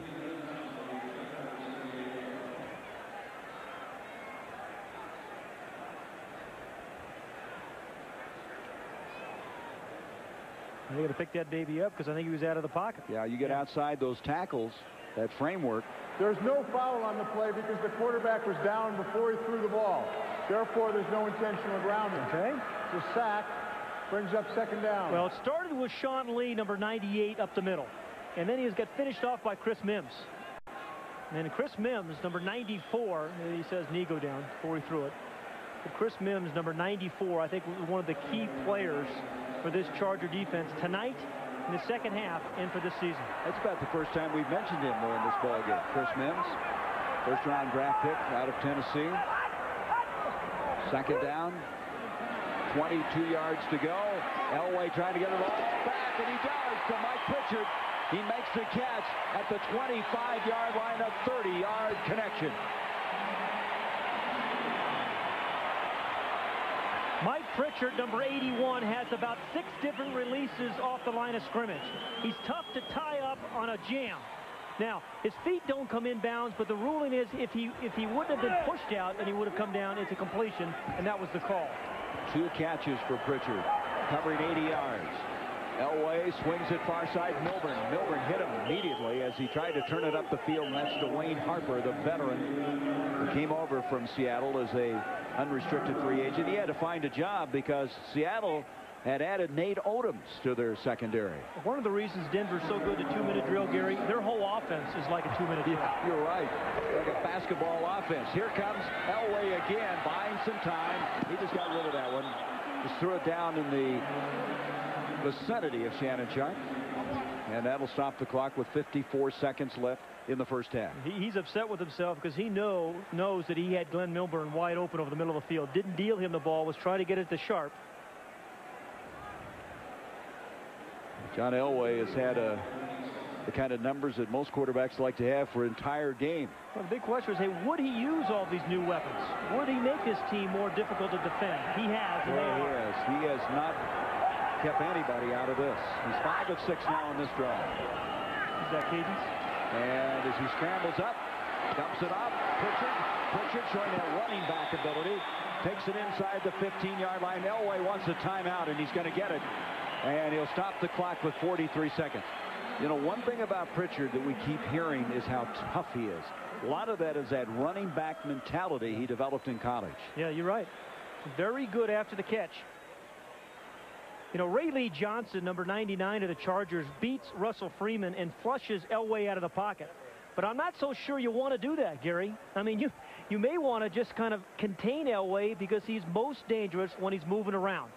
I mean, when he's on the move, he's got as good a vision of the field as any player I've ever seen. Johnson's a very good pass rusher. He's added about 30 pounds. To get back to Pritchard, though, he was kind of overshadowed by Andre Rison in Atlanta. But people forget, in the last 3 years, Mike Pritchard had 201 catches. And again, he compliments Anthony Miller. I mean, he's a lot like Shannon Sharp. Look what's happened here. I mean, you play defensive coordinator against these guys. Tell me who you're going to defend, who you're going to double. That's all Elway's doing is finding the single coverage. Like they're playing with 20 guys out there. First down now. Russell comes in motion. Elway finds some time. Shannon Sharp. Nice tackle by Junior Seau. Jeez, Junior Seau plays defense like he's the only guy in the field, like he has nobody else out there helping him. Time, you see it, 28 seconds as they come now to a 2nd and 10. 1 timeout remaining for Denver. Elway, and a diving catch is made by Derek Russell. Boy, that is the reason they think he is going to be something special. They're going to hurry now. 12 seconds. Going to try to spike it. No, he's going to use the timeout. That's their final timeout. I'm kind of surprised he didn't back out, spike that one, well, try to take another crack at it, then try the field goal. Well, Gary, it's better maybe to have a couple of good, confident calls. 8 seconds left. It gives them time for 2, maybe 3 plays. 2 shots in the end zone. Again, watch where the throw is. It's low and away. No chance it's going to get picked off. No turnovers down here. And that's what Elway is doing a better job than I've ever seen. They're going to put 15 seconds back on the clock, but a better job, Elway, of really throwing the ball away from defenders. Yep. You see the Broncos have no timeouts left. Jim Fossil visiting with Elway. To get back to Derek Russell, he's really the forgotten man, because you talk about Pritchard, you talk about Anthony Miller, and yet Pritchard, I should say Russell last year was on pace to have 60 catches before he got hurt. He's got that same kind of toughness over the middle that Pritchard has. Yeah, you're right. That's what they need. Now, here's a situation where I believe Elway will come up to the line of scrimmage and look for Anthony Miller first, Gary. And if Anthony Miller has bump and run coverage, they'll toss the ball off and let him judge it. And he's talking about the clock. I think Bobby Ross is upset about the timing. He was upset that there's 15 seconds remaining. But watch and see if Anthony Miller has bump and run coverage. If they do, they like to throw him that, that underthrown deep ball, let him jump up and catch it. They call that in the huddle. We were talking. Yeah. They call that. They don't just side adjust. They come out of the huddle with that play call. This is the 11th play of the drive. Russell in motion. 3rd down and a yard. Elway, and it's intercepted. Picked up. Stanley Richard comes out of there. He could go all the way. Stanley Richard, who had 1 interception the entire 93 season, takes it for the touchdown. Can you believe the Chargers go in at halftime with a lead? Unbelievable. 98-yard return by Stanley Richard. This has been a game of big plays. Not little plays, but big ones. And that was a huge play by Stanley Richard. What did Willie Shaw tell us, the defensive secondary coach? He said we want to get Stanley Richard around the ball more. We tried to simplify the defense because he was trying to put people in the right spot. He wasn't really comfortable. Well, that will certainly help coming back with that 98-yard interception return. Elway has an awful lot of confidence in his arm, but he was trying to drill that in among 3 defenders, 3 white jerseys. And the guy right there, Stanley Richard, read it perfectly, made a good catch because the ball was thrown hard. And a pretty good escort he had. And honestly, I'm shocked San Diego's ahead this time. Give the Chargers some credit here. They have really battled back. Remember now, Denver led at one time 17-0. And you were talking about the fact that the Chargers didn't want to give up this touchdown after building up such momentum. How about this for a momentum shift? Unbelievable. Now they say officially it's 99 yards on the return by Stanley Richard. And a 2-point play here to go up by 3. They're 0 for 2 thus far. Cleveland was the only team that I saw today that was successful on a 2-point play. Now they snapped the ball and ran right up the middle. Again, Ronnie Harmon hasn't been the factor we thought in the first half.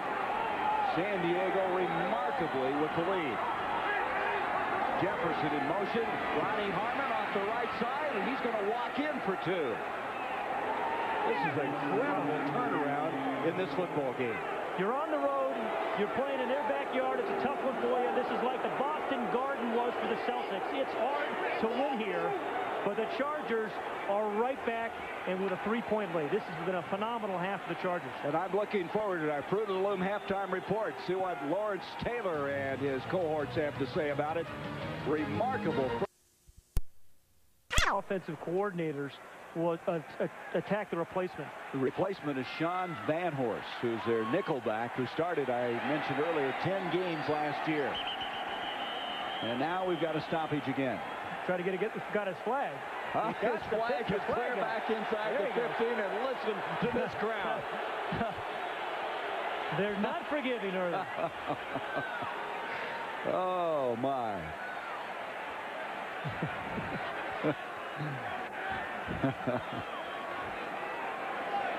Elway in this ball game is 23 for 31, 266 yards, 2 touchdowns, 2 interceptions.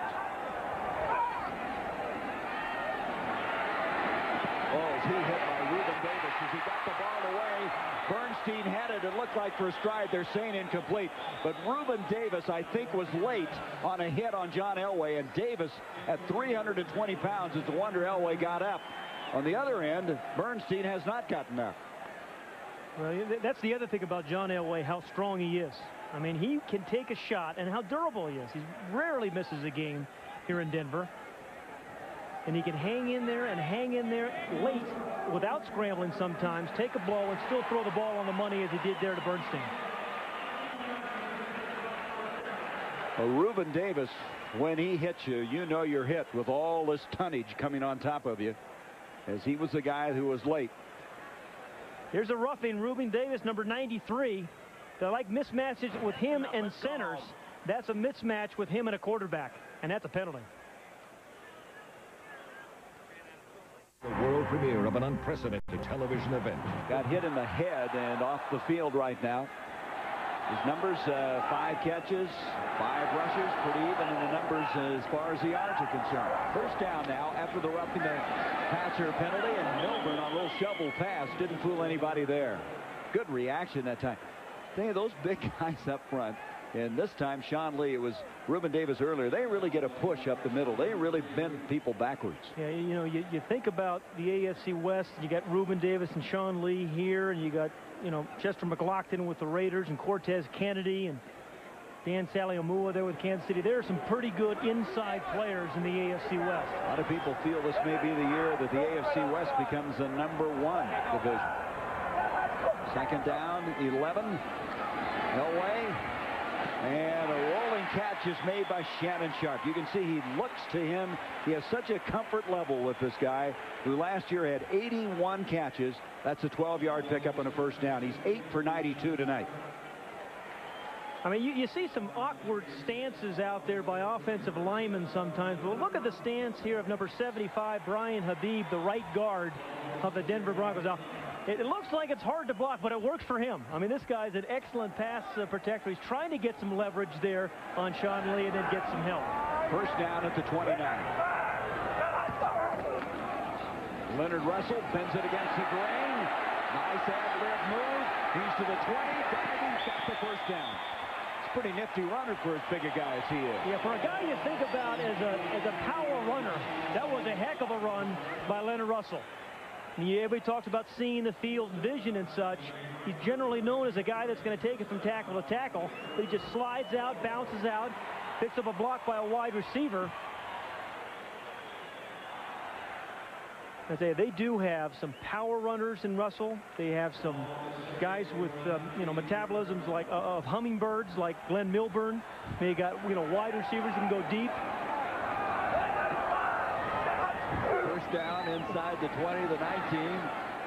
And this is Derek Clark, the rookie from Evangel College in Springfield, Missouri. Looking forward to our continuing coverage of the NFL as we'll be in Sun Devil Stadium for Buddy Ryan and Buddy Ball. The Arizona Cardinals meet the New York Giants. Silver Bullet Stadium show starts it all at 7:30, and then we'll follow with the play-by-play. And Buddy Ryan losing today against the Rams, but the Giants, with a guy who played so very little, Dave Brown, coming in and winning against the Philadelphia Eagles today. Well, Gary, Dave Brown passed the test today against Philadelphia, but he will get a second test, believe me, next week against that defense of Buddy Ryan. You know, the Eagles came after him, though, and he was really showed the poise. He had people in his face and still able to hang in there tough. But you know, Buddy Ryan, that 46 defense will send everyone.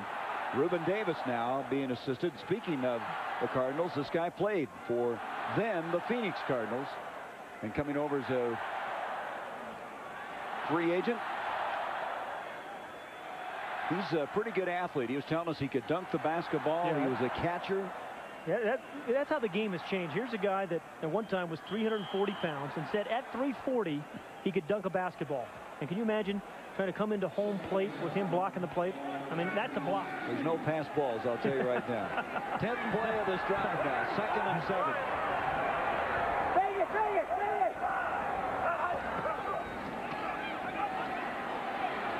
Elway feeling the pressure from Leslie O'Neal.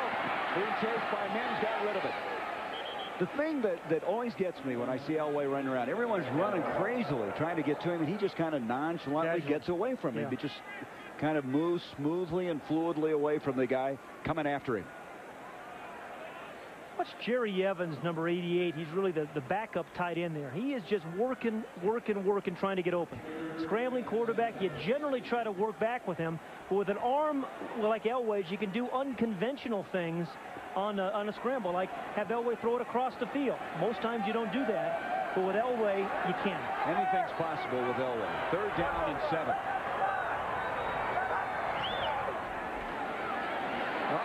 There's no chance to avoid anybody there. That's the 3rd sack of the night.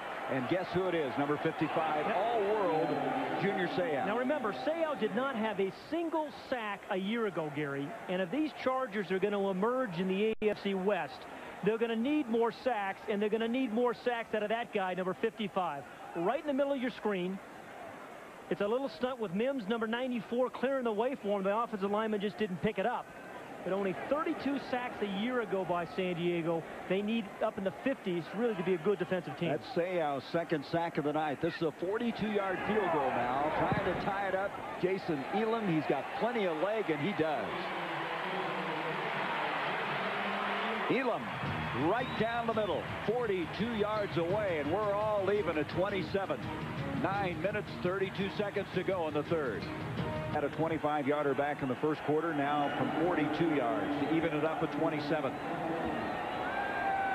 Andre Coleman back deep for San Diego.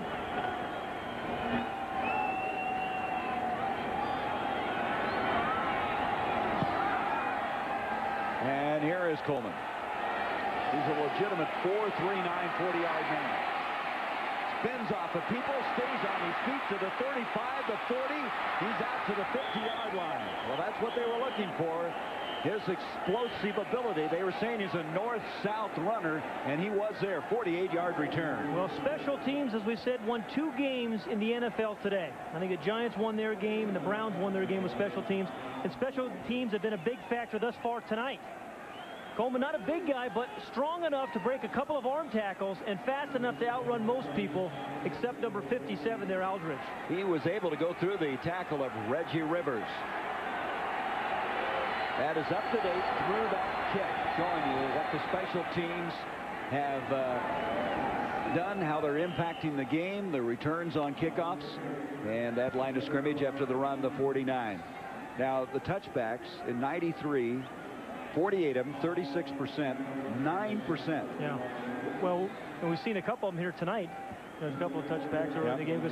Well, Elam started out. He was sending, you might recall, Tony Martin deep twice. Couldn't bring it out. But we've seen more kickoff returns. Tonight we've seen a fumble on a kickoff return, and there are a lot of big kickoff returns today in the NFL. 2nd and 6.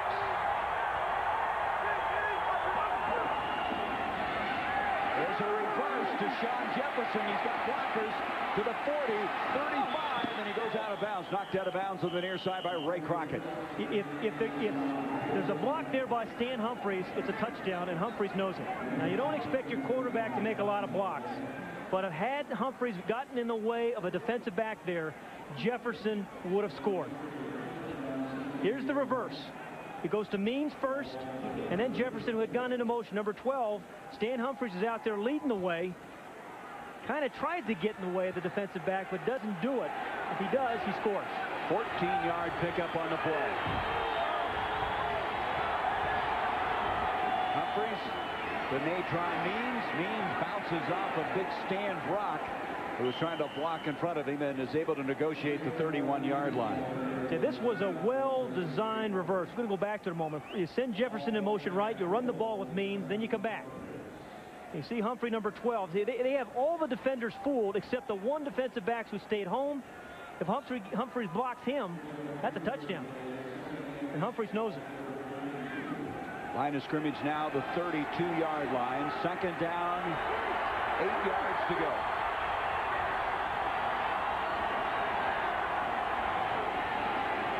Humphries, good protection.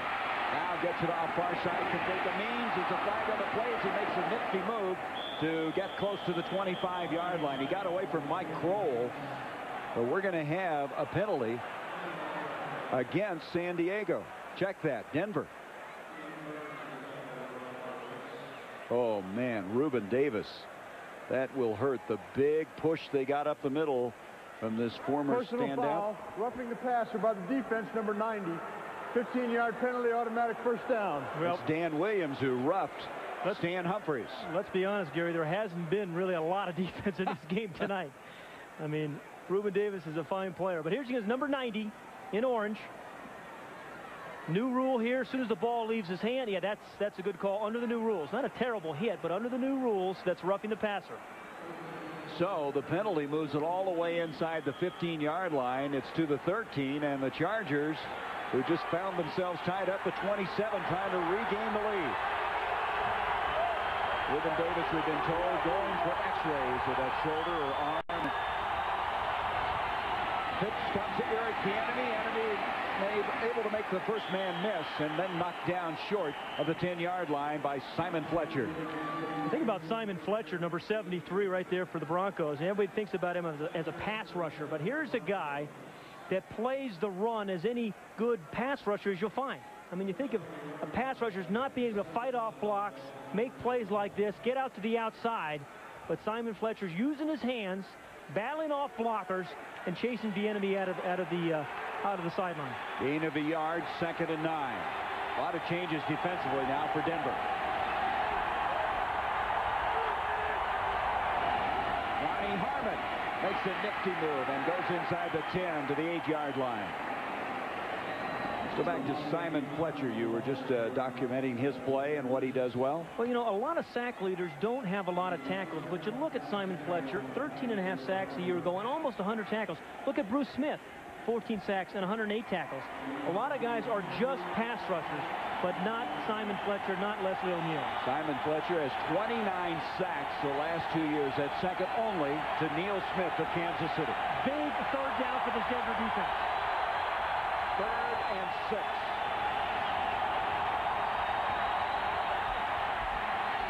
Humphreys in the corner. He was waiting for the receiver to make his cut. John Jefferson, it never happened. Good coverage that time by Ben Smith. That was a timing route, Gary, and these are new receivers. And changing wide receivers is a dangerous experiment because of all the timing involved in the passing game. I mean, Humphreys is expecting him to run to the back of the end zone and then come back to the front of the end zone. I mean, this is called a deep fade comeback. Jefferson goes deep, and then he's supposed to come back, but he stopped at the back of the end zone. John Carney trying to get the Chargers a lead. This will be 27 yards away. And Carney, who had a career year last year, hitting 29 field goals in a row, which is an NFL record, twice hitting 6 in a game, has given San Diego a 30-27 lead. Hall and his teammates have posted 30 points, and we've been handled note that's the most they've scored in a season opener since 1986. And a team, remember, that trailed at one time 17-0 in the first quarter, battled back to take the lead at halftime. We're tied up and now have taken a 3-point advantage. Derek Russell. And Russell bowling people over, stays on his feet, and eventually tackled short of the 35 by Lewis Bush. Well, he blew through a tackle by Willie Clark. Unbelievable. And Bush, who made the stop, getting up a little slowly. We're going to take a break. We'll be right back. The Chargers with a 30-27 lead as we come back. 5:49 left in the third. You know, with games like this, you know why the people like to come to these games. I mean, you know, Denver games always seem to be decided in the fourth quarter, don't they? Yeah, well, 32 times Elway has come from behind in the fourth quarter to win a game.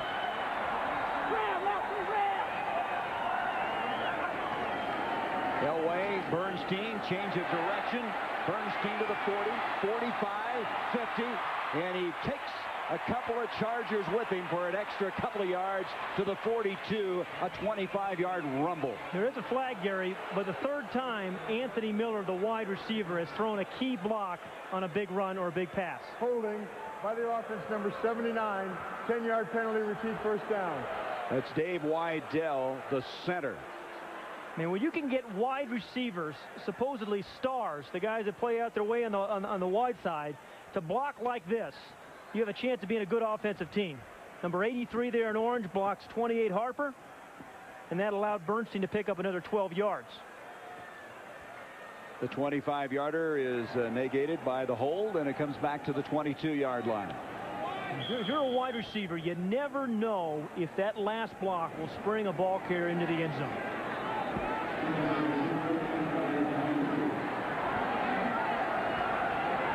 First and 20.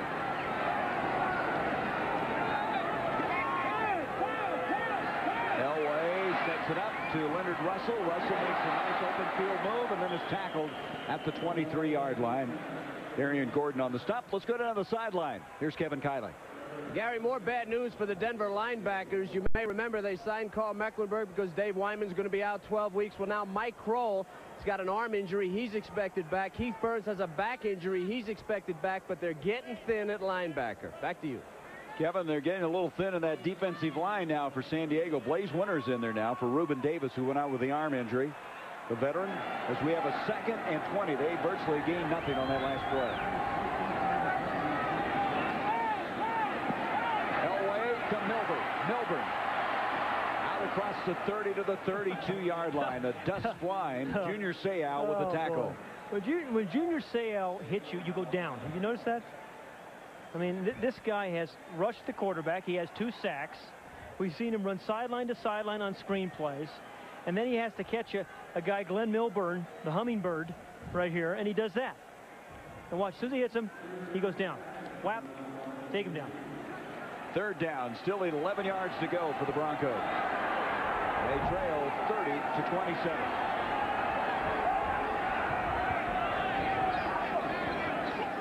Elway with time. And a nice catch at the 47-yard line by Mike Pritchard. He had to adjust on that one and adjusted very well and makes a 15-yard catch. Yeah, Mike Pritchard is so strong.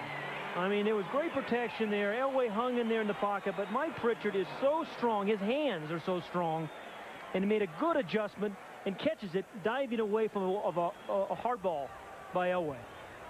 Started with the protection. Freeman, number 68. Habib, number 75, doing a great job there. Plenty of time. That ball was thrown hard. And Pritchard's over 100 yards for the night. He's 9 for 107. Leonard Russell thundering ahead to the 41-yard line. And right now that offensive line is coming off the ball. That was Ray Lee Johnson, who had a free ride for a couple of yards, finally got him down. And we talked about Jim Fossil's game plan and the way he calls him. He's the offensive coordinator. In the first half, he was on. There's Jim Fossil. In this second half, it's been a change of pace. It was a big plays in the first half, Gary. It's a more methodical pace for the Broncos this second half. Derek Clark comes in replacing Russell.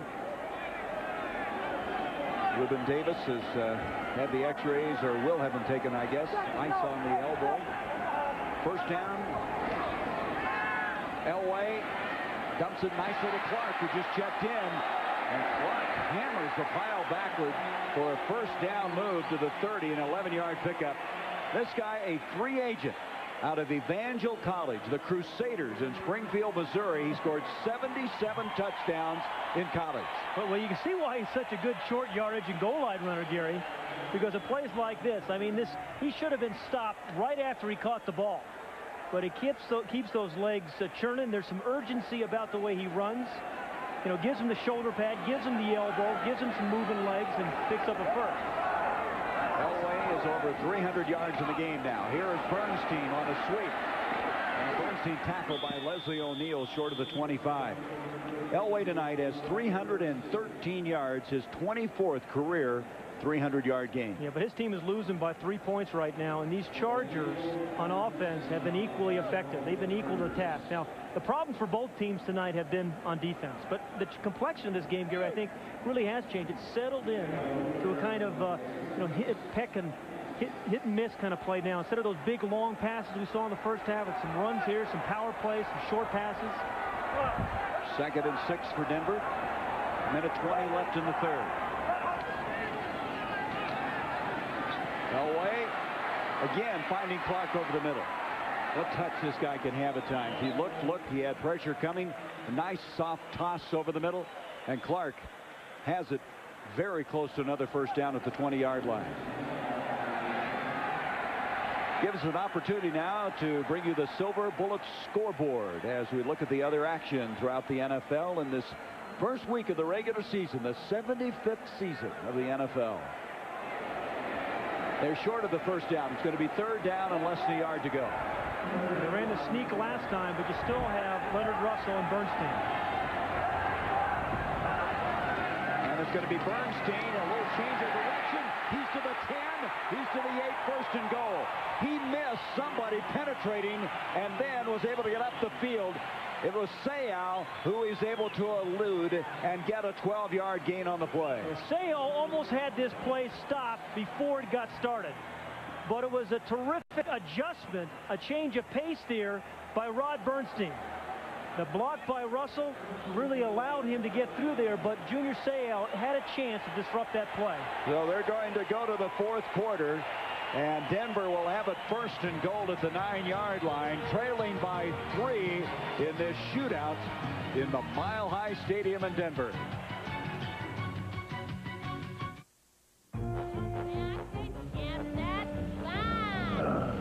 at the 9-yard line. Well, every time you get down in this, so-called red zone, Gary, execution and concentration become a lot more important. That's what we were alluding to earlier, those 32 career fourth quarter come-from-behind victories. Remember 2 years ago he did it for us on a season opener against the Raiders. Elway, rifle shot to Anthony Miller, and he'll be stopped short of the 5-yard line. David Griggs, number 92 over there. Boy, he had Anthony Miller on that one, but he also had Rod Bernstein swinging out of the backfield. Bernstein caught a pass down there early in the first half and caught it down there. Substitution now. Leonard Russell will come into the ball game. They bring out a tight end, Jerry Evans. Well, there's a distribution again. Sharp, the leading guy, but I'll tell you, there's been some big plays by Pritchard. Miller hasn't been used much, but he has set up a lot of things with his blocks. They have more weapons in our United States military. Second down and goal, and Leonard Russell just checked in, couldn't come up with that one. Covering on the play was Dennis Gibson, the middle linebacker. Well, that's the matchup you like. That ball may have been tipped. I mean, you always like the back, Leonard Russell against the linebacker and Gibson, but I think the ball may have been tipped at the line. So from the 5-yard line, it's 3rd and goal there. Okay, again, we've talked about how games generally turn on 4 or 5 plays. This is one of them. And you have 70 offensive plays, but 5 of them are usually a difference maker. 3 wideouts from the gun.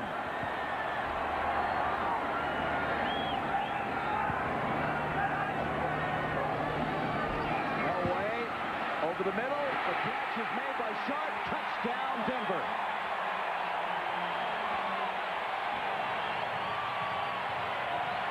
They can beat you with the long ball, Gary, for touchdowns. They can power the ball for touchdowns, which we've seen tonight as well. And then they can finesse you as well. Shannon Sharp's knee is bugging him. He has taken a couple of low tackles from Darian Gordon at least twice. I think he's got muscle cramps there, bending his toes up, which is usually an indication of that. But again, that's the guy he's always looking for on third down. It's just a check down. He is not the primary receiver, number 84, right there in the middle of your screen. He's blocking, and then he comes in. He's the third option there, but Elway finds him. He bowls his way in the end zone, and the Broncos are on top. Was a muscle cramp, and they're trying to get that worked out. The point after attempt now by Elam is on the way, and the Denver Broncos have a 34-30 lead. 14:07 left to go. Shannon Sharp with a 5-yard touchdown catch. Look at his left hand. Now, he's a new holder as of the last 2 weeks for Elam. Gets it down, turns the laces, never puts his head up. The left hand goes right back down to a spot. Then he has time to come up and celebrate the good extra point. He is the new holder because Tommy Maddox was a holder before they traded him to the Rams. There was a competition between this guy, Tom Ruin, and Hugh Millen, and he liked Jeff Campbell because he's so fluid. The way he gets that ball back there quickly. He used to hold. You know what that's all about. Oh, it's tough. You know, and Campbell, the other thing, Campbell takes off his gloves. He's a wide receiver, but he takes off his gloves on when he holds because he can't spin the ball with the gloves. Roger Riley, our statistician, just handed me a note. San Diego's had just 1 possession this half. Well, you know, the game has changed. I mean, it's been a methodical Denver Bronco half. So Elam will give them their second possession as Andre Coleman is going to come out from the 10, 15, 20, hurdles people, and that tackle was a big tackle because there was some area opening to him. There's a flag thrown. Ray Crockett made the stop. That tackle right there was bigger than you realize. There was nobody else left had that tackle not been made. So the penalty flag, let's sort that one out as San Diego will have the football. Holding by number 34 of the receiving team during the return. 10-yard penalty, first down. That's Steve Hendrickson, the guy who was cut by the Raiders, rejoining San Diego after being such an outstanding special teams player for them many, many years. Crockett is the guy down right now for Denver. He was in on that tackle at the 27-yard line. And this is Mike Kroll, the linebacker from Nebraska, with ice on his shoulder. Yeah, he'll be serving cocktails for 30 later with that ice. You have a twisted mind. I mean, That's a lot of ice. That's a lot of shoulder. A lot of cocktail. Yeah. Anyway, the penalty moves it back to the 10.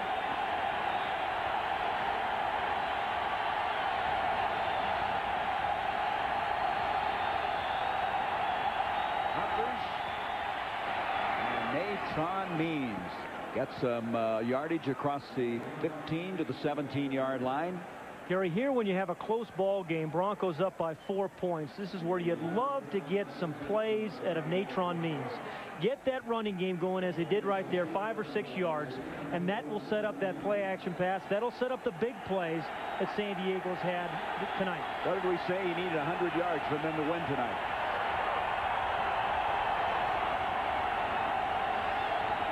Second and 4. Humphries going for all of it. Save!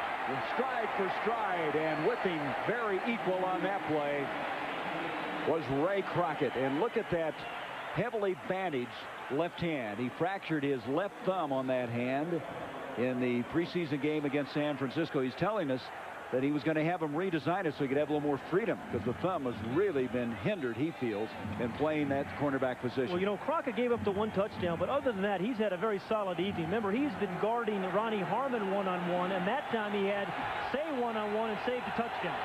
3rd and 4. It's going to be Harmon. He's tackled instantaneously by Ben Smith, but that may be enough for the first down. Harmon grounded immediately, but did he get enough for the first down? Yeah, he did. First down, San Diego. Only the second catch tonight by Ronnie Harmon.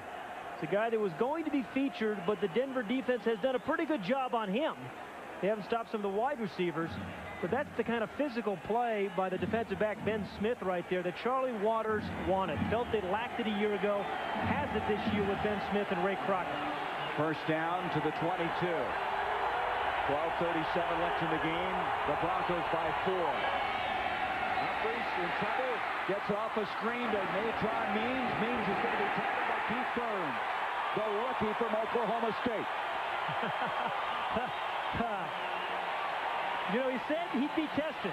He was tested in the run game early. He was tested that time on a screen play, and he met the challenge. And Humphries took some pressure by Simon Fletcher.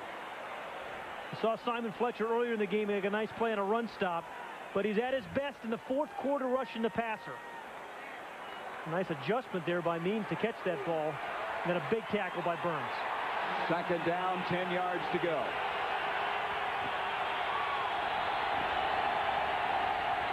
Humphries, delay handoff to Means. Natron across the 30, hammers his way to the 31. He's a couple of yards short of the first down. It'll bring up a 3rd down. He now has carried the ball 14 times for 67 yards. And again, I'll reiterate this again. We said at the top of the broadcast that the coaches for San Diego felt he had to reach the century mark for them to win this football game. Well, twice last year he ran for 100 yards. In both those games, they won. 3rd down and 2 yards to go.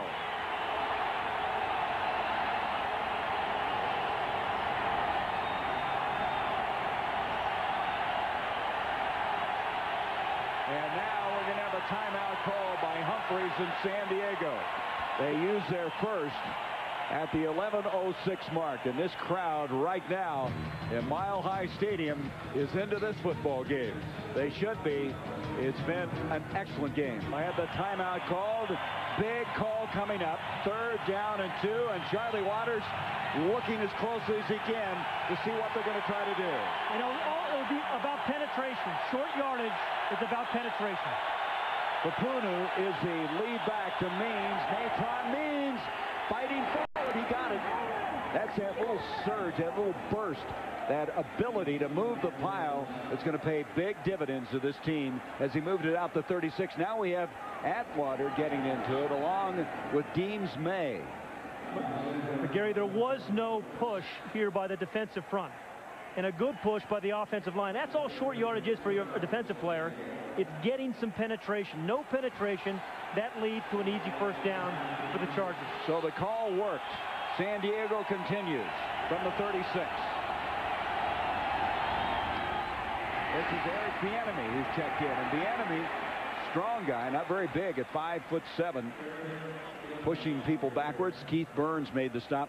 You know, Denver's playing a lot of young guys in there. Keith Burns, are having Alan Aldridge in the game. Here's Rondell Jones, who's in for the first time after coming back from a thymus operation. He had the thymus gland removed, had to open his chest. He's wearing a special chest padding to play.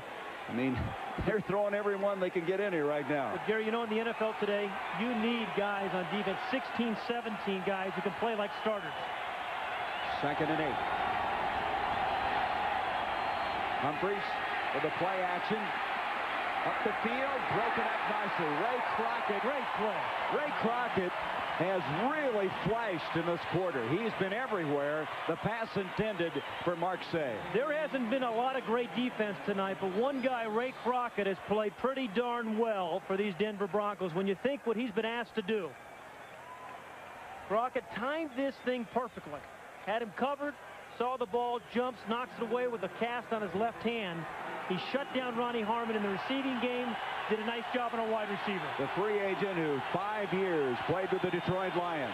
3rd down, 8 yards to go. Humphries complete to Sean Jefferson. He's very close to the first down. I think they're going to give him the first down mark as he caught the ball across the 45-yard line. On this drive now, San Diego's 3 of 3 on 3rd down conversions. First down it is as they mark the ball across the 45, make it the 47-yard line. Humphries, a real leader. They call him a swashbuckler. He's the guy who this team responds to, and trying now to come from behind, trailing by 4 with 9:05 left in the game.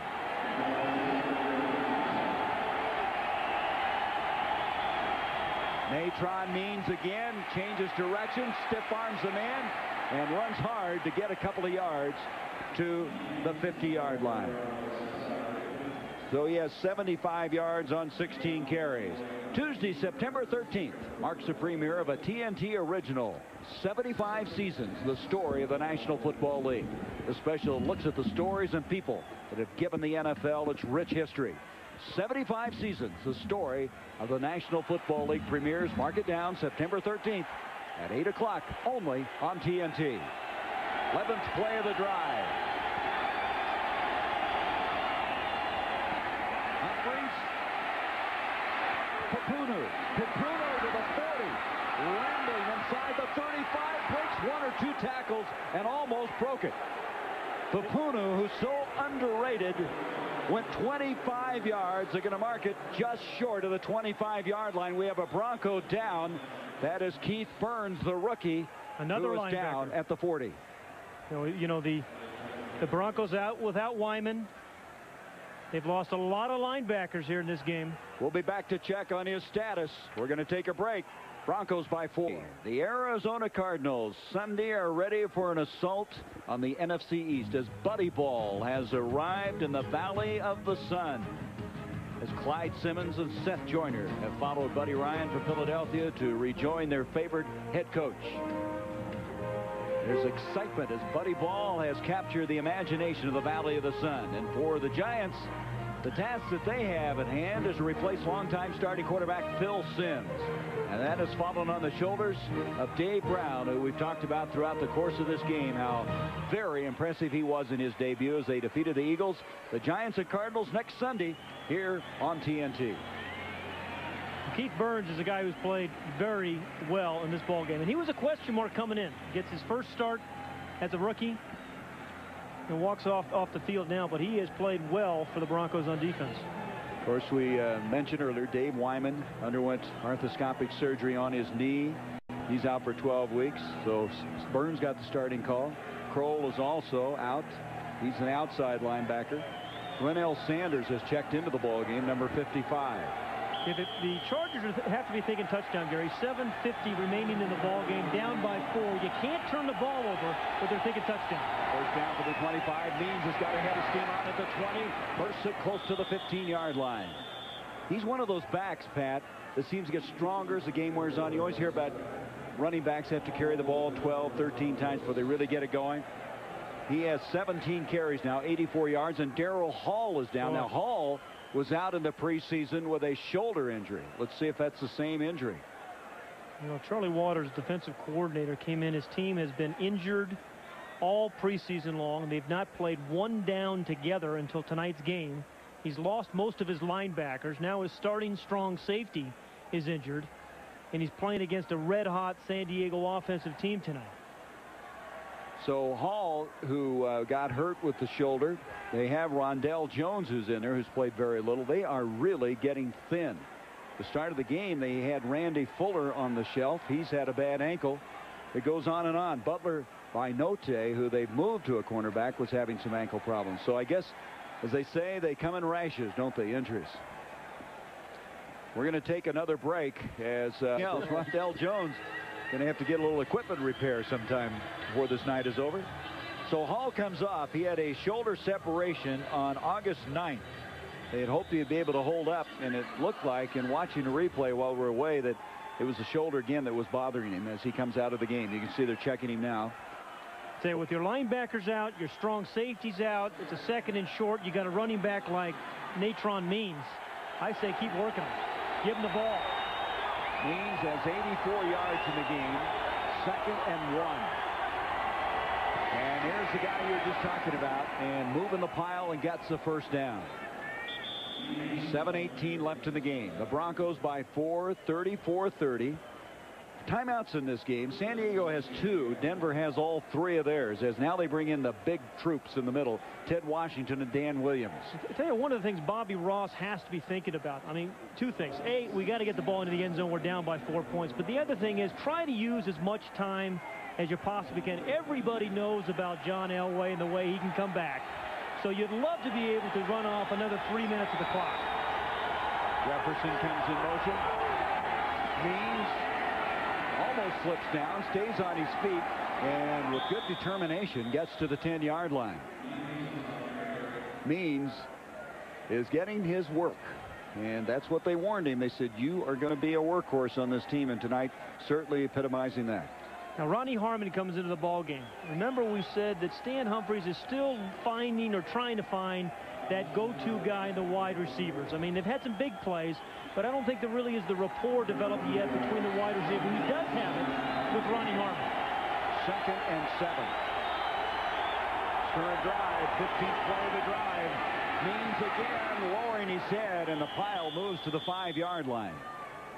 They need to get inside the 5 to around the 3-yard line to get a 1st and goal. 5:54 left in the game. And now coming in is going to be Eric Bieniemy at a running back spot. They are going to have a 3rd down and 3. I'm surprised to see Harmon go off the field on 3rd and 3, honestly, Gary. Yeah, I am too. Bieniemy's in his stead.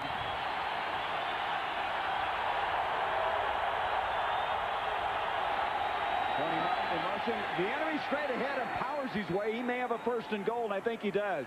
Well, he looked like he was shot out of a cannon as he went straight up the field, and he got the 1st and goal.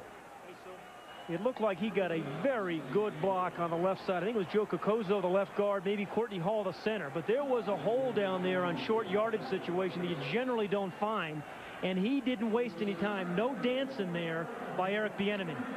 Watch Cocozo, Papuno's number 86, Hall, Cocozo number 68. Just did a great job of clearing out the way of the hole for Bieniemy. 1st and goal at the 2-yard line. They've had the ball over 9 minutes on this drive. Means big collision at the goal line. Looked like he wanted to go airborne and just couldn't do it. Well, they're doing what they want to do, is getting themselves in position to score the touchdown and using the clock. Now 4:30 remaining in the ball game, Gary. But no matter what happens there, Denver's going to get another shot, maybe 2. Even if they do get the ball in the end zone. Boy, Means took a real shot in the face mask that time. He's carried the ball 21 times, 95 yards. They still need another yard from him. 2nd and goal.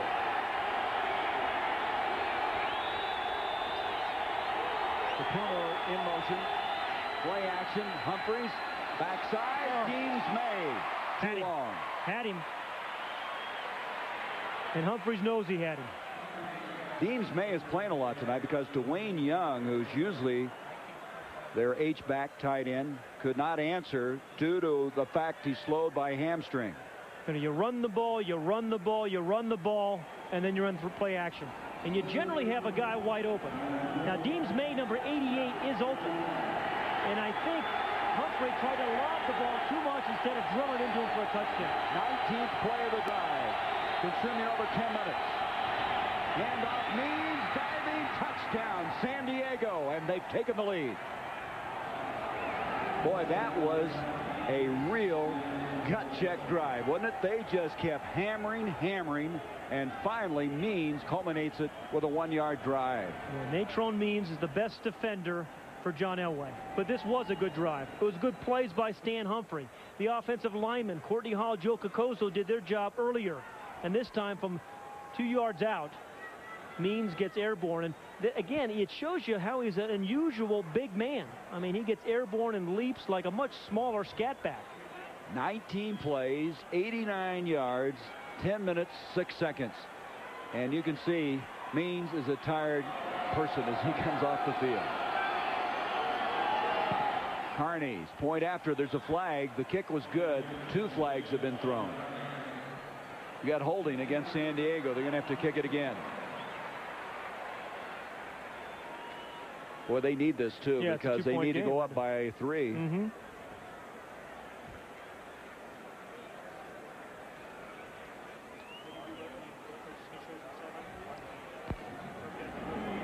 On the drive, holding we talked by the about. Offense number 92.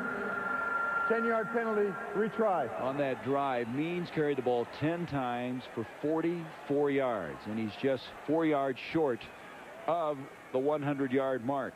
And they're trying to cool him down. The combination of altitude, heat, and that kind of work, that's deadly. Well, Stan Humphrey said to us last night, we have a very good chance of winning this football game if Natrone Means gains 100 yards. So now, the point after will come from the 20-yard line. It'll be like a 30-yard field goal. Kid to hold. The kick up by Carney, and he got it. And again, a very important one, giving them the 3-point advantage. 37-34 with 4:01 left in the game. So this is just set up for John Elway, isn't it? This is the kind of circumstance that he loves and he thrives in. Well, you know, if you're a fan of the Denver Broncos, I guess you never get a chance to leave early. You know, you're always here. You're always late to the office on Monday because you're going to leave late. You're going to sit late in the parking lot. Well, one thing he's not going to have is Shannon Sharp on this drive. We've been told the diagnosis is a sprained right knee. He will not return, so one of those weapons will not be available on this drive. But this is why I think, Gary, there's Shannon Sharp, why the Bronco team is so much different this year than it was a year ago. That injury a year ago would have been devastating for them. But now with, you know, Pritchard, Mike Pritchard, and Anthony Miller, Leonard Russell, I mean, they still have some weapons to be able to beat you. Well, Elway is 32 of 42, 326 yards. And the Denver record for completions is 34. That was set before John came to the league back in 1964. There's the numbers, and still not enough. They're down by 3. You know, talking about the touchdown drives of the Denver Broncos and how the game has changed the complexion of the game. Remember the first half, all the big plays we saw, it didn't take them long to score. You see, a minute 2, then 2:39, and then he got a little bit more methodical, took some more time off, and so did San Diego this second half. So it's been 2 kind of games, a big play game in the first half and a slow, methodical kind of game in the second half. Yeah, it was evidenced by the last 19-play drive. It took 10 minutes. Carney kicking off. Line drive affair. Could be tough to handle, but Swan, like a shortstop, comes up with it. Charles Swan is able to get up to the 23. That had some trouble, but he fielded extremely well, and so Elway will start this drive. He has all 3 of his timeouts. 3:51 left in the game. The ball just short of the 25-yard line, and his team down by 3. Again, the completion record for Denver in a game is 34, and Elway is just 2 short of that.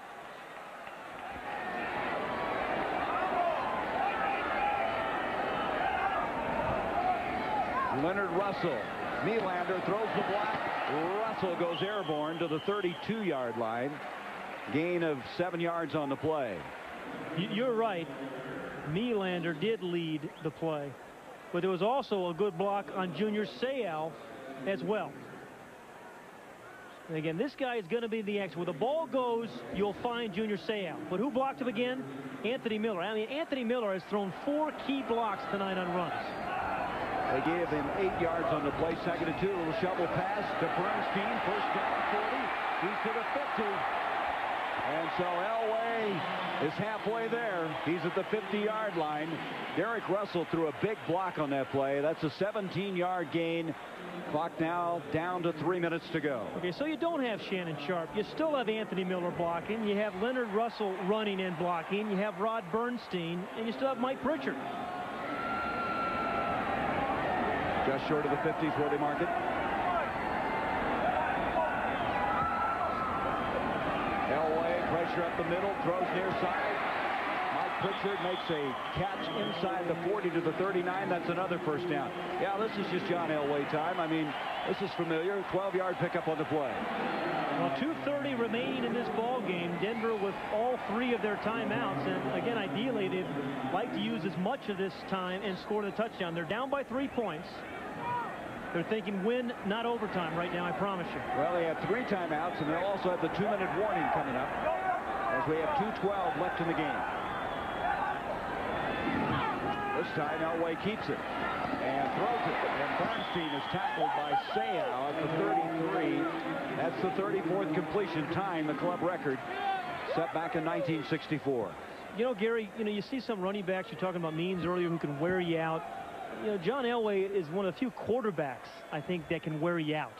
I mean, you're so concerned about what he can do on the scramble and locking onto your receivers, and then powers the guy.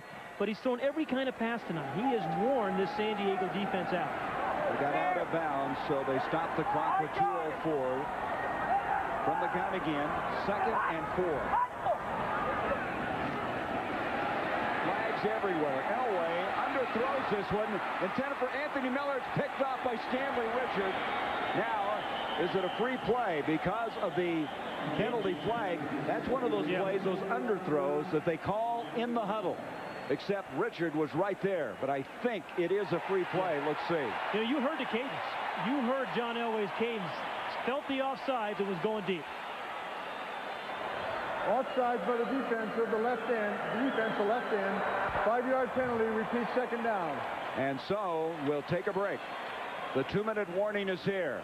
37-34. San Diego with the lead, but Elway and company on the move. He uses his cadence. Listen to the cadence and watch the left defensive end come off sides.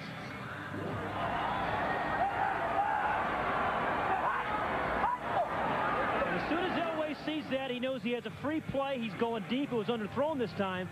Well, he knows when he's got a free play, he is always looking for the touchdown.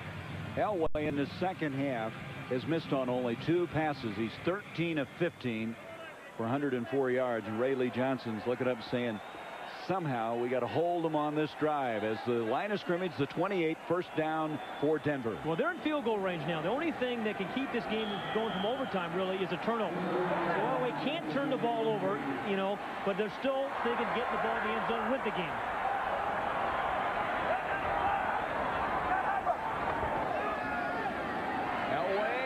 To Miller, and Dwayne Harper had inside coverage. Junior Seau came late with a hit. We're going to have a roughing the passer. And that's a good call. Junior Seau will disagree with it, but he went right to the face of Elway.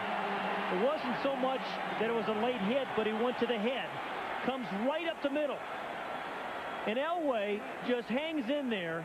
Personal premier players. Roughing the passer by the defense. It wasn't that rough. It was just, Gary, I think that he went to the head. When you go to the head, they're going to call it, no matter how hard it is.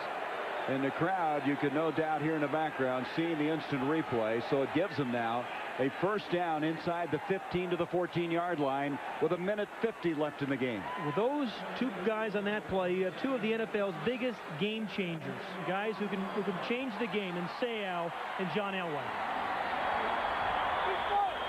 First down.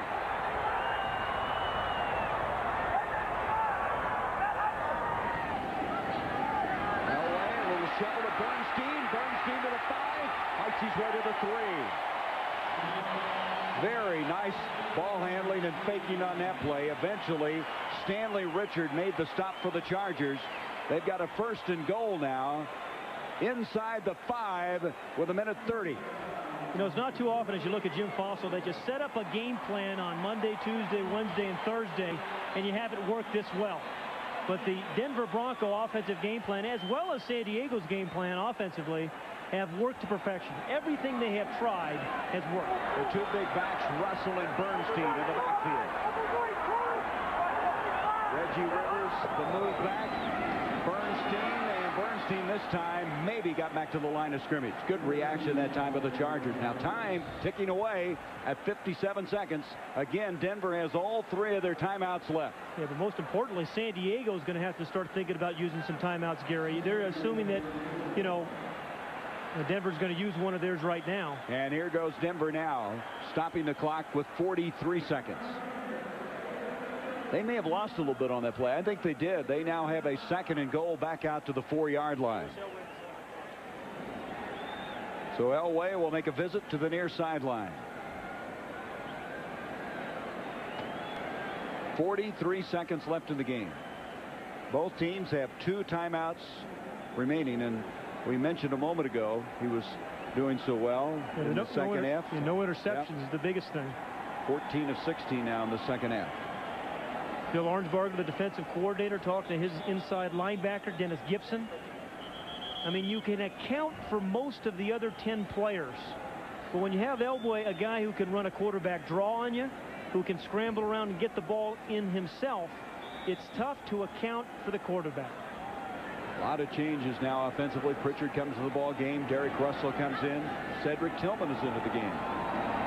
Tillman had a strong final preseason game against Arizona. Here we go. 2nd and goal from the 4.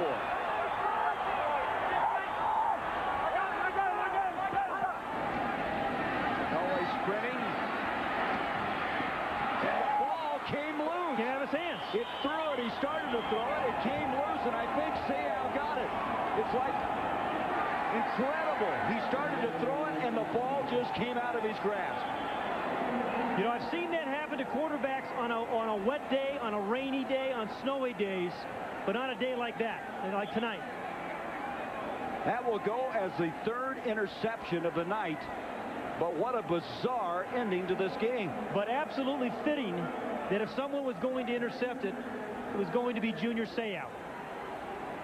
Now, Elway is rolling to the right. I don't think he has a lot going here. I think he was just going to throw this ball out of the end zone.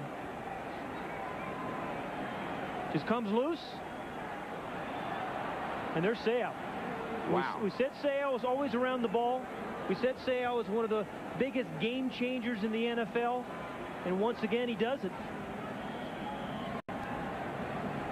I mean, that's a remarkable finish. Well, you know, last year the Broncos couldn't win the close games. They were 0-5 by games 3 points or less. And here tonight, San Diego now will drop to a knee.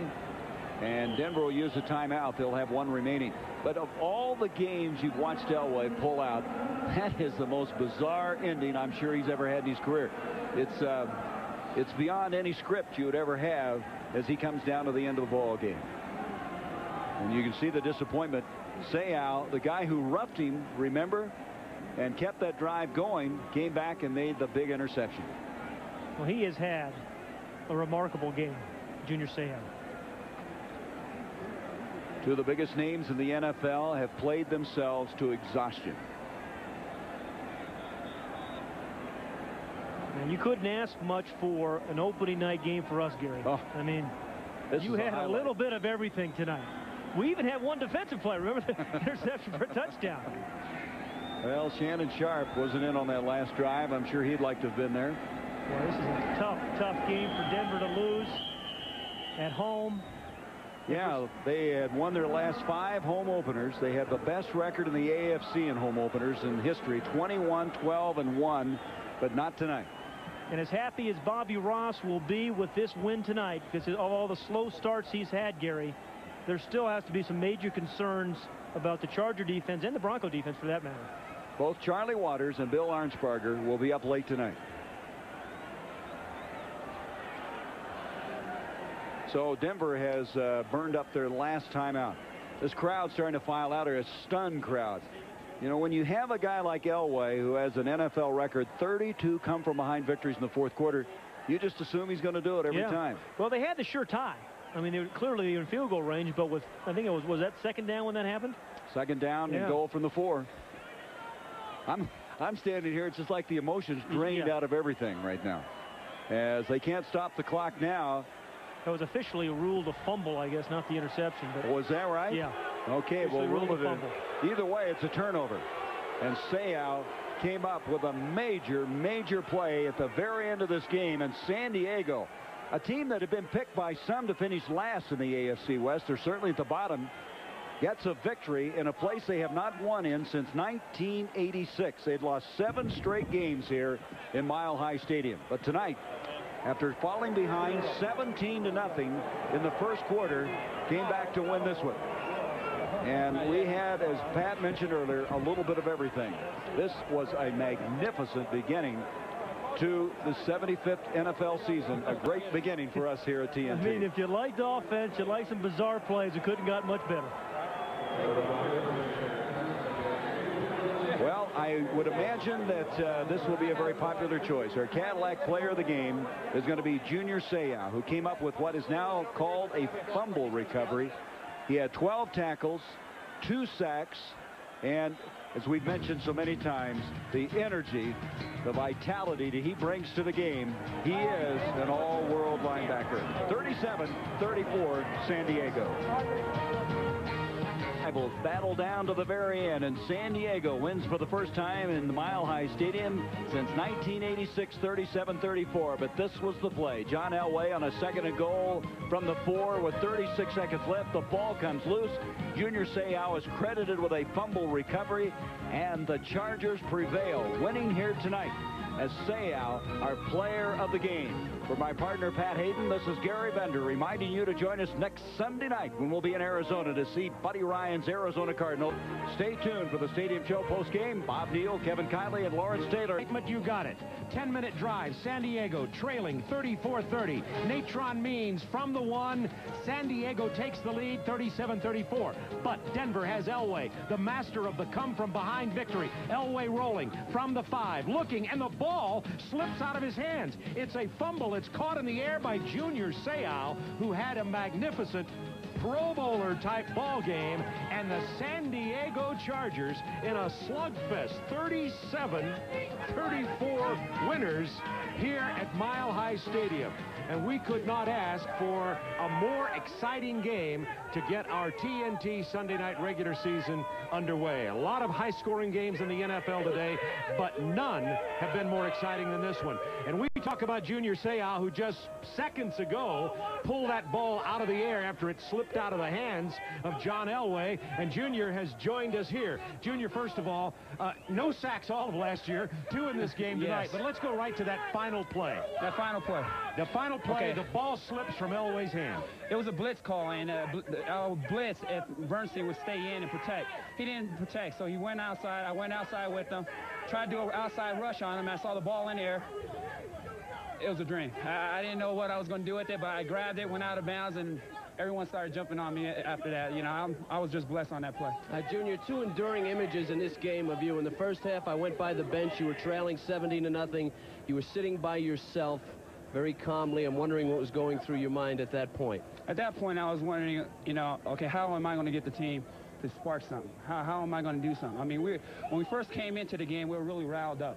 You know, I think we needed to calm down a little. And therefore, you know, I wanted to sit alone, collect my own thoughts before I went out there and did something. And our team reacted well. You know, they came out. We made a lot of big plays on defense and offense, and we got the game. Well, you know, Junior, I'm going to call this is what legends are made of and superstars are made of. I'm far from a legend this year. Yeah, but you're a superstar. Because no matter what happens, the game is, you know, at one point it's out of hand. You find a way to get back into the game, and you made the important plays. It wasn't a defensive struggle, but you made all the important plays tonight. Thank you. I appreciate that. I got to really look at my defensive linemen. They did a great job of protecting me, and you know, they were running away a lot, but therefore, you know, the secondary really came too. And you know, I can't really take credit for any of this. I got to say thank to God and my family, and I'm just happy right now. The other image I have of you, the first half, and then late in the game, There was a penalty, an interception by San Diego. You dropped to your knees. You put your head on the ground. You looked exhausted. You looked like it was hopeless. What was going through your mind at that point? At that point in time, you know, I went from a high to a quick low. You know, we got the interception, and then I looked around. There was a penalty. It was offside. So, therefore, you know, I was obviously frustrated, but at the same time, I was fatigued. I had to collect my thoughts, but then again, I came back with that other play, and I was the one that had that penalty, you know, on the head connection with Elway, and I was really disappointed, and now I had to do something. Well, I saw you get vocal a little bit in about halfway through the second quarter. I knew the game looked like it might be getting out of hand for a while. Was there something went through your mind? So listen, I got to put a little rope on this thing, or it's going to be all over. I'll tell you know better than I. If it's kind of dead in the huddle, you got to spark something. You got to challenge someone. And I just went in there. You know, I really faced up to my teammates and I said, listen, we got to step up. This is why we get paid for it, you know, and this is not just a show. You know, we're going to take this ego with us back home, and it's not going to be a loss. You know, Junior, you look at the AFC West, and many people think it may be the best conference in the NFL. Some debate, but many people think it's certainly most. That. And everybody's been saying, you know, talking about the Raiders and talking about the Kansas City Chiefs and Denver and going, oh, yeah, San Diego. And I know you've been reading that and hearing that, too. Now, one thing's great about the NFL is as soon as you get a win, you got to put it aside and think about next week. Correct. What does it mean to you as a leader of the football team to set up next week for the Chargers? Right now, after a win, you know, we're 1-0, we're undefeated. We finally can say we're undefeated here with San Diego. So we're going to take that in mind, but at the same time, we got a big contest with Cincinnati, and hopefully we can get into that 4-game before our bye without a loss. That's what our goal is right now. You play right behind Ruben Davis on the defensive line. He's a horse. You seem to be getting it going defensively. He went down. How did that affect your defense? It affect your play? It definitely affected my play. Ruben is a big hogger. You know, that guy can occupy 2 of the blockers. That allows me to roam the field a lot more. He had a dislocated elbow or something, and I think we're going to lose him for about 4 to 6 weeks. And it's a big loss to our team. Junior, see how we're talking to LT here, who, as you said before, is a legend already, even though Lawrence he's just Taylor, retired. sir, to me. Exactly. Okay. As we were talking about that, he was talking about the difficulties of having to play inside and out. He's had the experience of doing both. We talked prior to this ball game about how difficult that was to you. Talk about how you played that tonight. I know sometimes it's situational for you, and how your positional play made an impact in this game for you. Right then, you know, they had a game scheme of trying to get me frustrated or running away. And it's a chess game, you know. You got to play with the offensive coordinator. You know he's going to sneak something back. And I was trying to guess when he was going to do that and, you know, kind of stump my guys somewhere else where I wasn't going to be. Playing inside and out, yeah, it's a different position because outside you can mainly focus on your tackle and know that you're going to kick his butt all night long. When you're in the middle, you have the guards and the tackles coming, scraping, and hitting on you. So it's really difficult to handle. Well, Junior Seau, congratulations on the win and the tremendous game you had yourself personally tonight. Thank you very much. It was a pleasure sitting here next to the man here. All right. May we do this again? You're the new man. No, we're the men. Yeah, we're the men. I thought Kevin and I were. I think he meant us. Like they said in one of the football games, I want to be a wee backer. That's what we'll go with there. It's a team effort here on the Silver Bullet Stadium show. Now, we've been talking all evening long about the high scores in the NFL today. Well, this one was won 37-34. There was another very exciting game with 2 quarterbacks throwing for what? Over 800 yards. Ernie Johnson has details on that game. Ernie? Yeah, Bob, it was close to 900 yards. We're talking about a legend in Dan Marino of the Dolphins and a second-year guy, Drew Bledsoe of the Patriots, combining for nearly 900 yards, 9 touchdown passes between them, an aerial extravaganza at Joe Robbie Stadium where they still think there's going to be baseball. The infield was a real mess. And you talk about a quagmire down there. Drew Bledsoe, 421 yards through the air, 4 touchdowns, 63 yards to Big Ben Coates, 21-10 New England. Miami comes back with Dan Marino, trying to come back from that Achilles tear of a year ago. To Keith Jackson. A 2-point conversion makes it 21-18. Marino cracks the 300 touchdown pass plateau in his career. Bledsoe, back at you. Ray Crittenden stretched out to make it 35-32 New England. Dan Marino would have the last word. Oh, just before it ran out. Shotgun. Marino throws deep downfield. It is caught by Fryer. Touchdown!